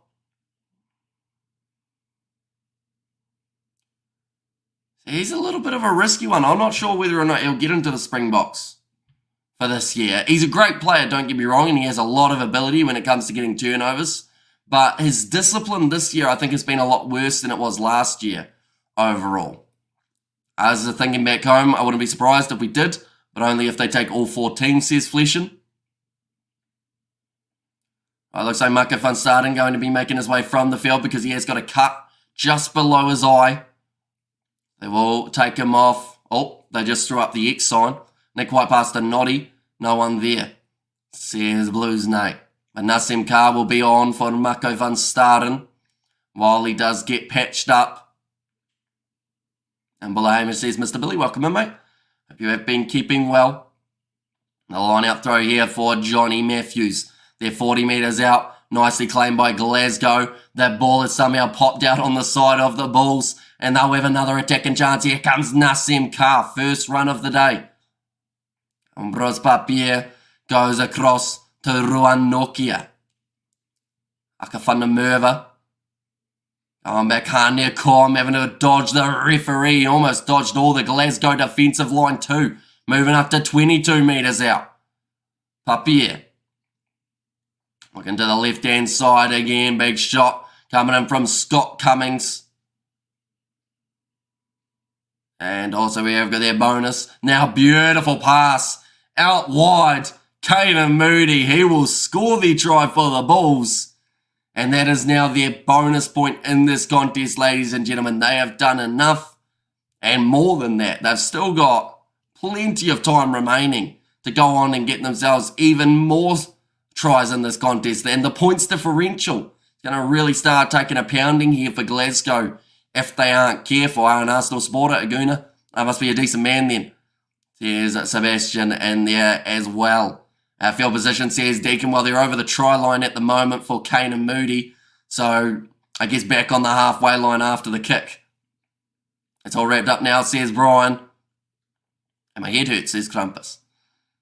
But at the moment, Chris Smith sitting on 372 in terms of his career points. Lining up this one should be a piece of cake for him. And it has gone over once again. Now making the score 31 points to 10 in favour of the VODACOM Bulls. But it was a wide pass out to Kane and Moody. Already Nassim Carr as the blood bin replacement for Marco Van Staden has found a bit of an impact out there. Bulls 45 plus. I won't relent, says Arthur. And that's the thing. They've still got a strong bench to make their way onto the field. Carr included. Devin Williams. He's going to be late into this contest. Now kick downfield into the 22 with Elric Lowe hitting it up. Now it's been taken outside, jumping on it there for Glasgow. They have got themselves possession, but they'll go back for the penalty in favour of the Bulls. Okay, emerging ball from the breakdown. Johnny Matthews dove on it. You're not allowed to do so. You have to keep your feet underneath you. So 22 metres out from their own line here, the Bulls. They will be able to kick this one towards the touch line. I think Ruan Nokia wants a ball, but they can't find one at the moment. Between you and Sebastian, you'll drive us all English again, says Ruth. Just in front of the 22 for Chris Smith. That one's getting close to the touchline. Yep, nice kick from Chris Smith into the shade. They'll be 45 metres out now from the line. And at the moment, the way that this table sits, if the Bulls remain exactly where they are in this game or anything better, they will find themselves sitting in second place on the overall standings on 56 points. Breathing right down the neck of the Glasgow Warriors, who would still have first, but for how long is probably the big question. The Bulls now still attacking, 42 metres out. Ruan Nokia pops it up now in Bros Papier to Gerhard Steenekamp. This Glasgow defence, like I mentioned, their numbers overall for this game haven't been terrible in terms of tackles made. And go the Bulls, says a Deacon. And also Planet England, says Crumpus. And there as well. Okay, and Bros Papier thought that that one may have been touched as he went for the grubber in behind. I think it might have just been a poor grubber. It's going to be a scrum feed now. And my head is thumping. People are chatting to me while I'm watching. Hamish, hello. From all here to you all, says Ruth. Yeah, we are starting to struggle against Zebre, says Felician. It's going to be pop back Johnny Matthews. Flat ball to Jack Dempsey. Glasgow want any chance of winning this game, they need to score in the very near future. But again, good power shown by Ruan Vermaak. And Asbota used to kick a penalty from inside the 22 to inside the opposition 22 at Loftus every day of the week, says Arthur. Now George Horn being told to use it. That is due to Gerhard Steenekamp, causing a few problems in the breakdown. It meant that it was a little bit slower going forward. Kane and Moody takes it beautifully on the halfway line. Bros Papier back in behind for Vermaak. Now Villy LaRue manages to get the ball on the inside to Kutli Arensa. He's already had a try assist in this game. Now it's going to be charged down by Glasgow after the kick attempt. Nassim Carr picks it up, thought about the offload. He's driven just that little bit closer to the touchline, and Bulls Rugby a nice slinging pass off to Ruan Vermaak. And Glasgow been disappointing. I'd expect a better contest from the number one on the table, says Brian. Now it's rolled dead. In the end, just a little bit too much on it from the Bulls, and they'll go right back to where it was kicked from. And we have got, yeah, might be right. This game's starting to look identical, says Mr. Orlin. I think the Welsh team could beat Newcastle. And easy on to strong coffee, says the Blues Nate. But yeah, those early changes in the front row for Glasgow may actually come back to bite them in this contest. Only because they will slowly get more and more worn down as this match wears on. Like the sun starting to take a little bit of an effect on them. The warm weather, 25 degrees Celsius, like they've mentioned. There is one of the opposition replacements. Kiwawa Sports, if interested, the assistant refs have long braided here, says Eric.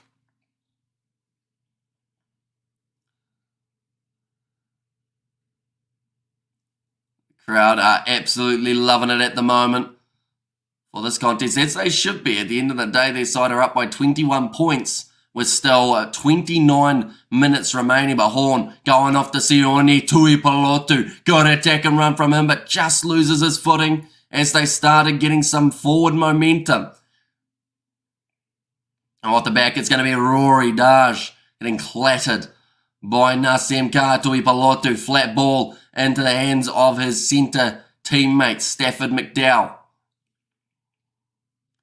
Now another big shot coming in on Rory Daj. Back across to Matt Fagerson. Now out wide, Josh Mackay. It's gone over the head of Kyle Stain.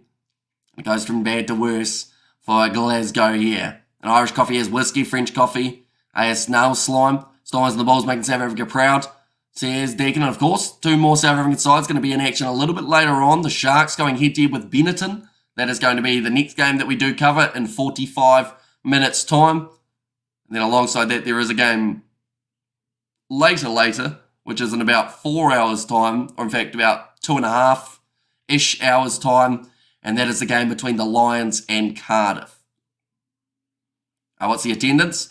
I'm not actually too sure, to be honest. I know that it's a lot of empty space on the far side of the field, but I think on this near side where the stand is, there's a few more. I would say maybe like 8 to 10,000 maybe at a guess, but I could be wrong. Hopefully we do get a number popping up on the screen soon.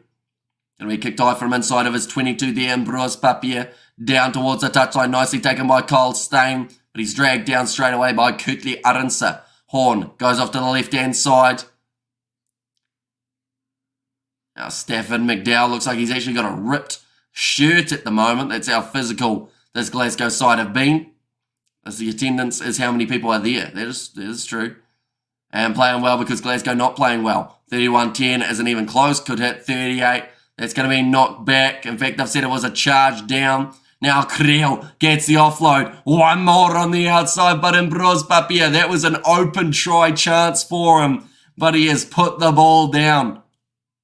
And the worst thing is, he can't even have a little moment to think about it because he has to get straight back onto defence on this short side, trying to make the tackle. He has missed it on Jack Dempsey. And another game coming up. Sharks next, Mr. Orlin. Going to be advantage over. Still on the side of Glasgow. They are inside of their 22. Horn goes across now to Tuipolotu. Another pass, one more on the outside for Cancellieri. I just needs a break and some hot chocolate. Could be a jig in the evening, says James. Now, nice salad dummy from Josh Mackay. Finds his offload away. Just seems like Glasgow don't quite have that pace that they need. Here we go, though. Rory Daj manages to break the line. Finds his offload away to Horn. Couldn't quite get that next pass away. And the penalty goes the way of Glasgow. In the way of the Bulls. I just need some vitamin D, says Krampus. Okay, George Horton saying that he was high tackled there. I assume that they will go upstairs and have a look at it. And off his feet. I think that was against Johnny Matthews. So Johnny Matthews, just to put it into perspective, right? He was one of those players they decided to put on the field early. Since then, he's had, I think it's 2 not straight lineouts. He's given away a penalty. Like, yes, he's got a few lineouts, right? And also the front row when he's been on has given away a penalty. So, you know, I don't know if that early change was the right decision. In fact, no, I do know it was not the right decision for the Glasgow Warriors. The Bulls will be up to the 22 now with another attacking chance. Ambroise Papier would have been a great chance for him to go forward if Welsh manoeuvre. Then URC would be 12 teams and could have home and away. Would make it very interesting. So here's 1, 2, 3 MS. Oh, they're just talking about they need to know who's going on and off the field for the referees. I don't think he's getting much communication from some of the players. I see that Marco van Staden is back out onto the field. And not enough sun in the northwest of England as of late. I've been getting more vitamin D from tablets in the sun. Says Sebastian. Now back across, here comes Johan Grobbelaar. Recently made his way onto the field for Aka van der Merwe. Doobie has made his way onto the field. That is for George Horn. Glasgow still with 25 minutes left to have to try and deal with. Here comes Kutle Arnse. Another good tackle made on him. Back across to the right-hand side. Ambroise Papier, short ball from Ruan Nokia. Over the ball, no advantage against Glasgow for their hands on the ground. Everything that could go wrong for them in the breakdown has throughout this game, Glasgow. Lots of ball and body weight. Now that the Bulls have got themselves the bonus point, what do they do here? It's straight out in front of the post. I think that if I'm the Bulls, I'm taking the 3 here, only because that then gives me and my side a lead by 24 points. Yep, that is the decision that they've decided to go with. And that may just be a little bit too much of a mountain to climb for Glasgow, even if they find some decent form throughout the later stages of this matchup.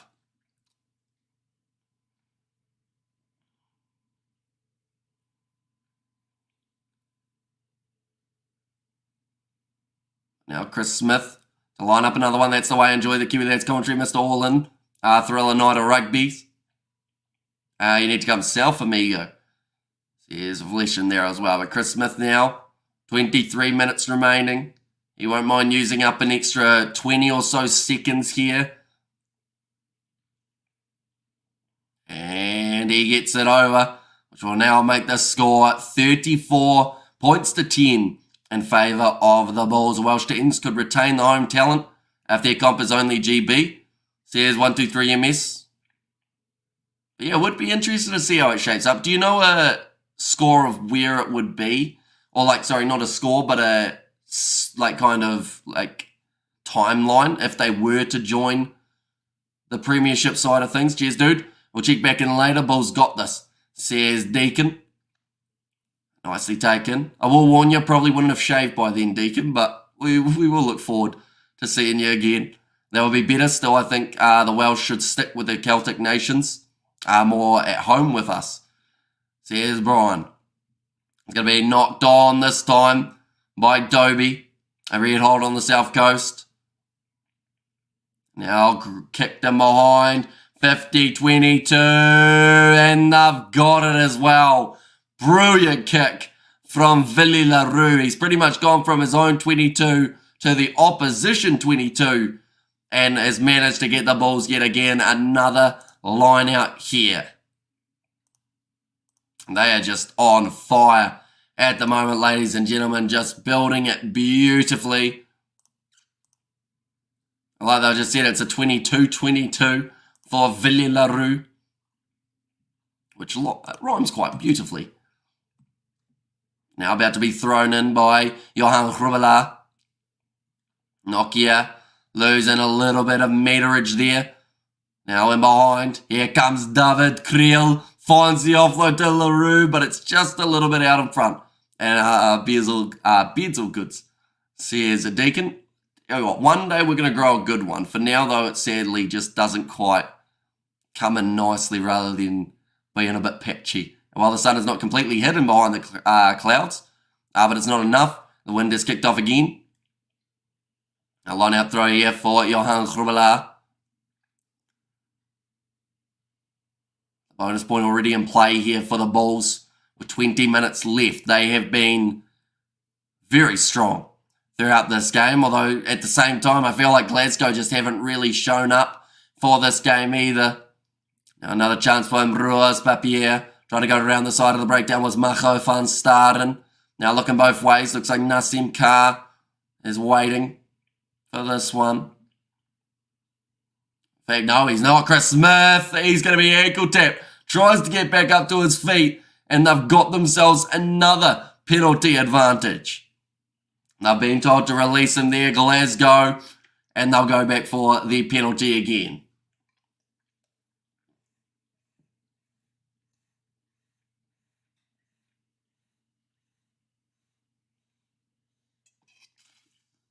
Right, that's against Tom Jordan for never being onside.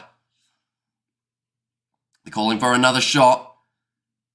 They've already got the bonus point. This is just a perfect way of using up more time, avoiding injuries as well. I know that some people may say, why don't they kick for the corner? Why don't they look to score more tries here? But they don't have to. They can keep on getting those threes.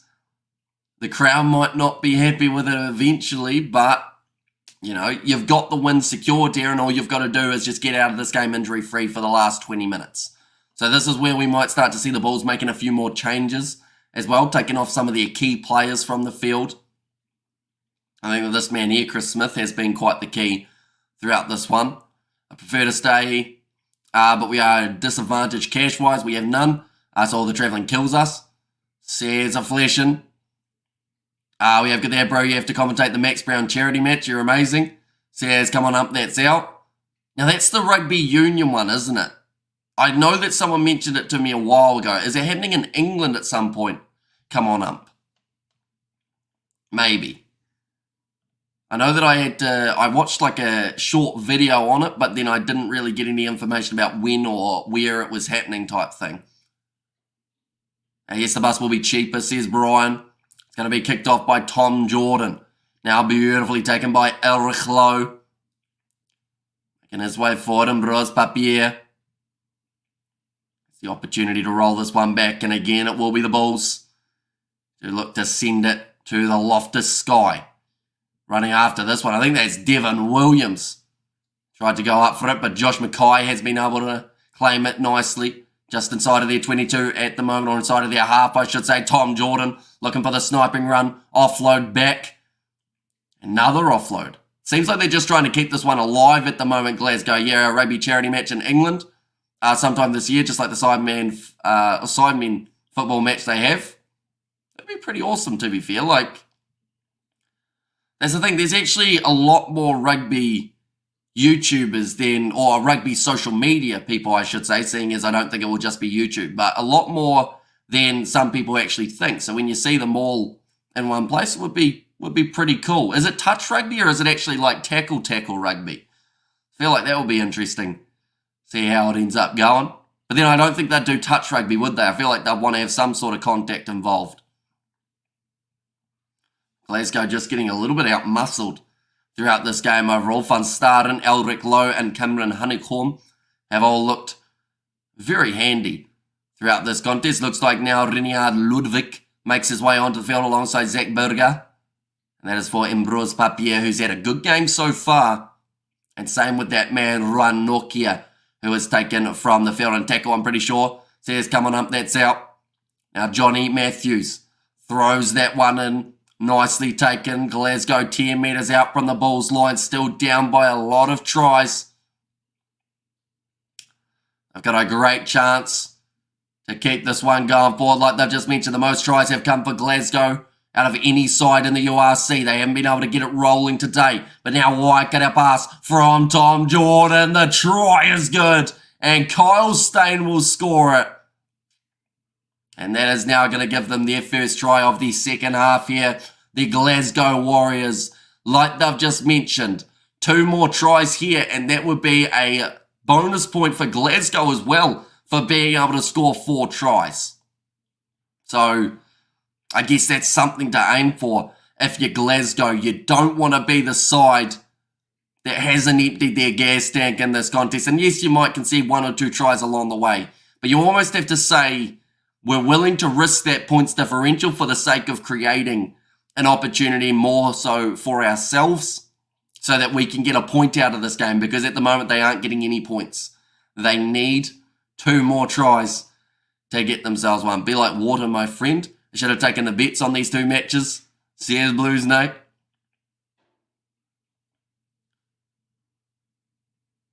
Now Tom Jordan strike that one. That's coming round nicely. Goes over the posts. And now 65 minutes in, 37 points to 17. 3 converted tries would give Glasgow the lead, but they've only got 15 minutes to try and do it. Although if there's any side that we just found out can do that, that was actually the Stormers in their game up against the Dragons, scoring 3 quick-fire tries in the last half of their contest just yesterday. Might go 41 and Bulls 44. Maybe. That's the thing. It's going to be a high-scoring one to close us out. I don't think either of these sides have finished scoring, which is going to be very entertaining for the final moments. But 20 metres out from their own line here, Glasgow. Back across Horn. And behind to Sione Tuipalotu. Skip past Josh Mackay. Nice stepping there. Well, it's just inside of the 22, so they can kick it into touch if they want to, but they do not want to. They want to keep on attacking here. Sione Tuipalotu, rush defence on him by Harold Foster.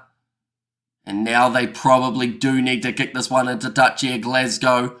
Although it also comes down to, like I mentioned, risking it for the chance of getting an extra 2 tries. This one stayed in the field of play, taken on the halfway line by Villy LaRue with the skip pass out wide to Chris Smith. Now Devon Williams, only recently making his way onto the field. Richard Creel, or in fact it was David Creel, sorry, with some fancy footwork near the touchline. Covers it back in field, and Glasgow now back in possession. Might be another blowout, Force versus Drua, says Novmum. Mako van Staden told to get out of that breakdown. Now he's going to wrestle one of the Glasgow Warriors players.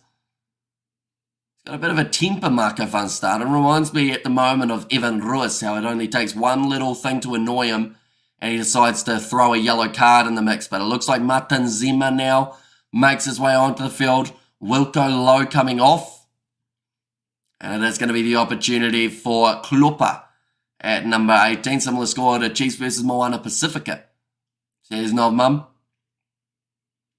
A line out through here for Johan Grubela.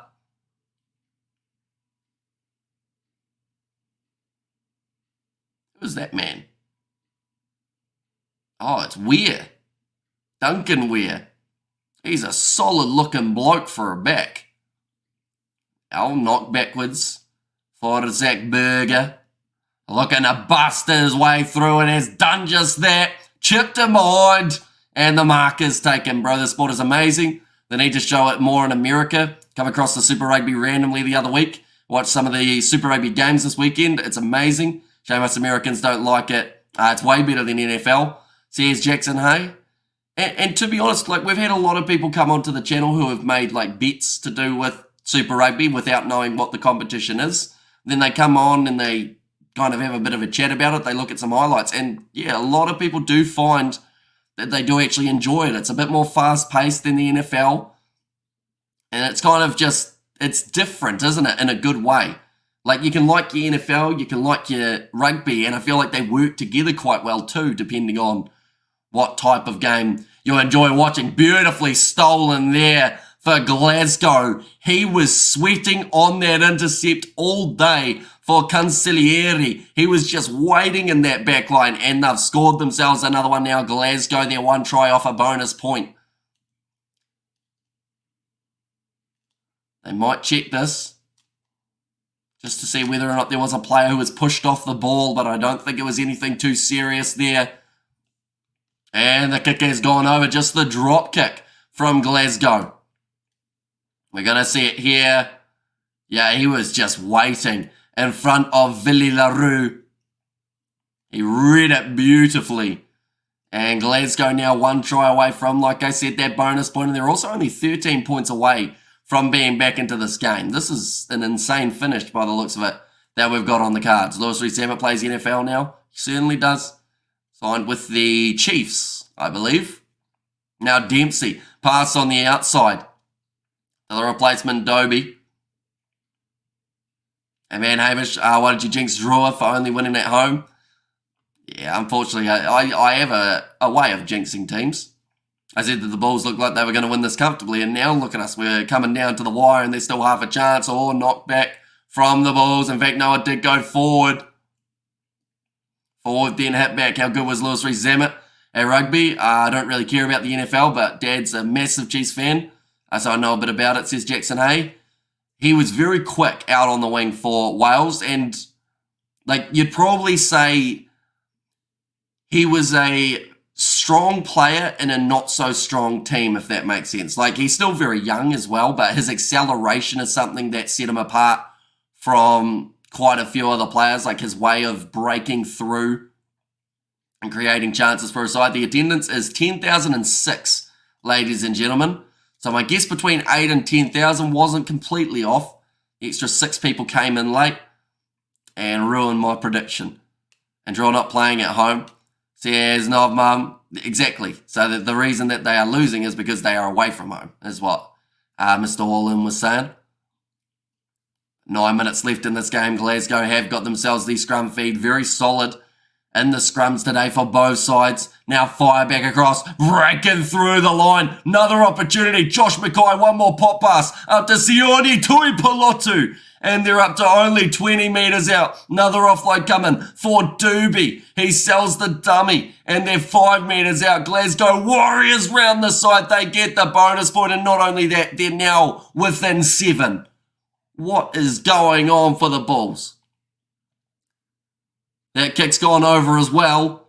They are playing at a new level at the moment in terms of the speed. They have already taken the drop kick and it has already gone over. The score is now 37-31 and this crowd at Loftus have almost been silenced. Reece probably earns in one season more than 10 seasons, says 123MS. He was the most promising Welsh wing, British and Irish Lions level, I'd say, says Sebastian. But 31-37, how have the Bulls almost thrown this away? Is a question we have to ask ourselves here. Because the crowd now don't look like they're so keen on this game. They were comfortably sitting at the top of the bunch, the Bulls. Now, this game has completely turned around. Anyone who is new, of course, be sure to hit that subscribe button. Glasgow, they are down by 6 with 8 minutes remaining. FFS Bulls says, come on up, that's out. And yeah, if anything, the altitude seems like it's ramped the Glasgow Warriors' speed up to the next level just that little bit more. It's going to be a box kick now attempted by Glasgow, who have to look for a clearing kick. One more try for the Bulls would get themselves the win. Bulls, the game was won in the first half, says Werner Ludwig. And my score prediction long gone now, says Blues Nate. Now 5 men in the line out. Bulls starting to slow down here, trying to take away that momentum that Glasgow have started to create. A try and a conversion by the Warriors. It would be very embarrassing, says Brian. That's a loose ball, and guess what? They've got it back here, Glasgow. Looking for an offload. Johnny Matthews, ball on the outside to Sione Tuipulotu. They're playing this game in fast motion at the moment. Beautiful draw and pass. Kyle Stain, he's been tackled, so they do have to release him. They need a halfback. They're being told to use it. And it is there for George Horn. Force move up to 9th. So Minor Pacific Crusaders and Tars move to 10, 11, 12 respectfully. Says Novmum. Another attack and run. Still on their side here. Dobie goes to the short side. Out of the hands of Stafford McDowell, who has created a lot of line break opportunities just in the last little while. I should mention, if the game remains the way that it is at the moment, we would see Glasgow receive 2 bonus points rather than just the 1. They're going for the full 5 available. Sione Tuipulotu almost going through. Oh, Martin Zima's knocked it on. The turnover was there for the Bulls, but the ball's being dropped by the big loose head prop and gives Glasgow another attacking chance with 6 minutes left. NFL is going to start poaching Union. Says 123 MS. The crowd are nervous. You can see it in the faces of the Bulls supporters. This one has turned around drastically. Jake White, he's got the night pad out. At the moment, the way that it sits, Glasgow would actually move up to 60 points if they were able to get themselves the 2 bonus points here, which I'm sure they'd love, to be honest, but they'd love to win this game just that little bit more, seeing as they've done all the hard work of being able to fight back what's happening to Glasgow. Key players not there. I mean, maybe we're seeing that early change of the front row actually helping them. I don't know. I still am very confused at why they made that change as early as they did. They're starting to dig in deep now, though. Maybe that was to up the tempo at an earlier stage. Might as well stay up. See who wins this game, says Nov Mum. Of course, for anyone wondering, the next game that we are covering on the channel will be starting in about 20 minutes' time, and that'll be the contest taking place between the Sharks and Benetton. So be sure to keep an eye out for that game as well. But 6 minutes remaining in this game, ladies and gents, and it has had plenty of action all throughout. Like they've just said, if you are available to go to these games, be sure to do so. You never know what's going to happen. 10,006 in attendance for this game are getting a workout from just watching this game. Their hearts will be racing. The nerves will not be settled yet. Now, about to put this ball in, the Glasgow Warriors. They're 45 metres out, and they've got 5 minutes to work. They go to the short side, rush defence from Kane and Moody. Brilliant tackle, but it's still on the side of Glasgow, who are protecting the ball in a breakdown a lot better than they were earlier on in this match. Now Dobie goes across to Xander Fagerson. Martin Zima trying to roll away. He's done just enough. Now good handling from Glasgow. Looking to pass it out wide. Close to the touchline for Johnny Matthews. Stays in the field of play. 5 minutes remaining, and it's the big man, number 5, Scott Cummings, who hits the ball up. Should have put this away a long time ago. Says 123 MS. Yeah, they had this game in the bag. But now it seems like this game's going to go down to the wire. Tui Palotu. They go across to Slade McDowell. They've just said the Bulls are not committing men to the breakdowns here. They are trying their absolute hardest to be able, that's probably, it was very close to Mark Van Staden giving away the penalty. Johnny Matthews with a short ball to Scott Cummings. Here comes Nassim Carr. He's on the ball and he wins the penalty for the Bulls. Perfect timing and perfect decision making from the VODACOM Bulls. This one is also, I believe, within the distance of Chris Smith, just if he wants to go for it, and that would give them enough of a lead.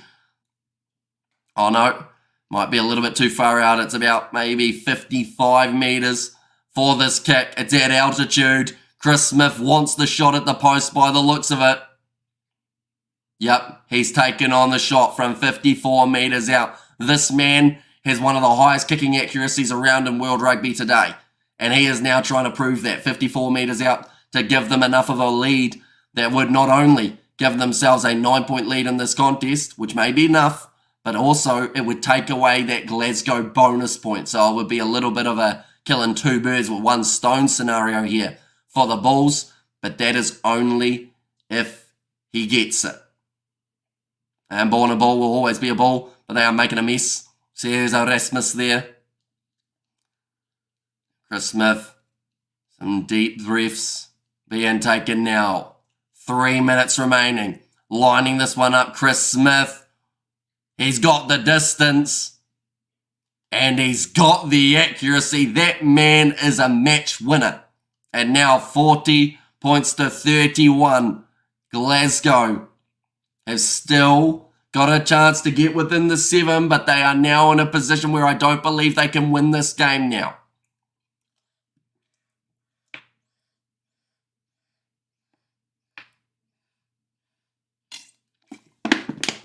Zach Berger being told to roll this ball back. Looking for the touchline, doesn't find it, which gives Glasgow now a counter-attacking opportunity. Here comes Josh Mackay. There was obstruction there. And scrum feed for the Bulls again. 2 minutes remaining. Ruan Vermaak, player of the match. He has had a very good game. Clock went from 80 to 79. It wanted the game to go a bit longer by the sounds of it. That's it. Congratulations, Bulls. And final score, Force 48, drew a 10. Sears Blues and 8. So yeah, that is a painful game for the Fijian. That is a scoreline that some people thought this game would be. But Glasgow, to put in such a big effort to get that bonus point and now to only walk away with 1 point from this game, I think would be pretty disappointing for them. But at the end of the day, 1 point is still better than none. And they've shown that they can certainly hang with the Bulls in South Africa. This reminded me of when David Havili slotted through for Tasman from about 60 metres out. Says Sebastian. And discipline ball, says Charles. It is now going to be the scrum. Currently 1 minute 15 remaining on the clock. It's fed in. And too much movement. Ref was about to do a big blow of the whistle and give the penalty to the Bulls, but then he felt like both sides were wheeling it a little bit too much. My arms are so ripped. It's definitely it's difficult to drink beer and good enough, Bulls, says Outlaw. And isn't it crazy to think that 15 minutes ago, we were in a position of saying, like, the Bulls had done a majority of things very well throughout this game. They were in a comfortable position, and now we're in the situation of saying the Bulls did just enough to win this game. Like, that is how quickly this Glasgow side can find momentum, and that is why they've got that points differential that they do. I think that Glasgow losing this game by 9, of course, they'll be disappointed. The Bulls may be disappointed, but when they look at it from the overall scheme of things and getting 5 points on the board, I think that they'll take it. But now they've got 10 minutes remaining. Counter-ruck from Glasgow, and the penalty goes their way. Right. They've got a chance to get within 7. It looks like everyone is saying kick for the post, but I don't know if they want it. To be honest, I feel like it's one of those scenarios that if this kick misses, they're calling for the post. So this would put them within 7 if this kick goes over. It's from 43 metres out. Tom Jordan's been pretty strong today, but this is one of those kicks that probably will not go as well. Oh. This isn't a good plan. It's Duncan Weir. He hasn't even put a kick to the ball today. This seems like a huge risk. He's got 959 points, Duncan Weir. Getting ready to strike this one. It's got the distance, and it's gone over. Fair play to Duncan Weir. And that will end this game, ladies and gentlemen. 40 points to 34. The Bulls win it by 6. They will receive 5 points from this game. But the Glasgow Warriors, they will receive the 2. And like they've said, that may be just enough to help them drive towards a home final in this competition if they make it that far. You pay? I got some roids from Edsmith and now I'm huge, says this. And the guy next to me, be happy. Drink your beer for you, says Blues Nate. But that is going to be the end of this contest, ladies and gentlemen. Now, not like the scoreboard says, it is 40 points to 34. And then 2 points for Glasgow, 5 points for the Bulls. And it's a very good game overall. Like, the maximum points that we could have seen scored for sides in terms of that table have now been scored here. The next game is 10 minutes away. That will be the Sharks when they do take on Benetton, ladies and gentlemen. We are covering that game on the channel as well. So if you are new, be sure to leave a like and subscribe. But it has been greatly appreciated, you all being here for this matchup. It has been a fun one. It has been an entertaining one. And in the end, the Bulls get themselves their win by the 6 points. But thank you all very much for tuning in. And I will see you all in 10 minutes for Sharks versus Benetton.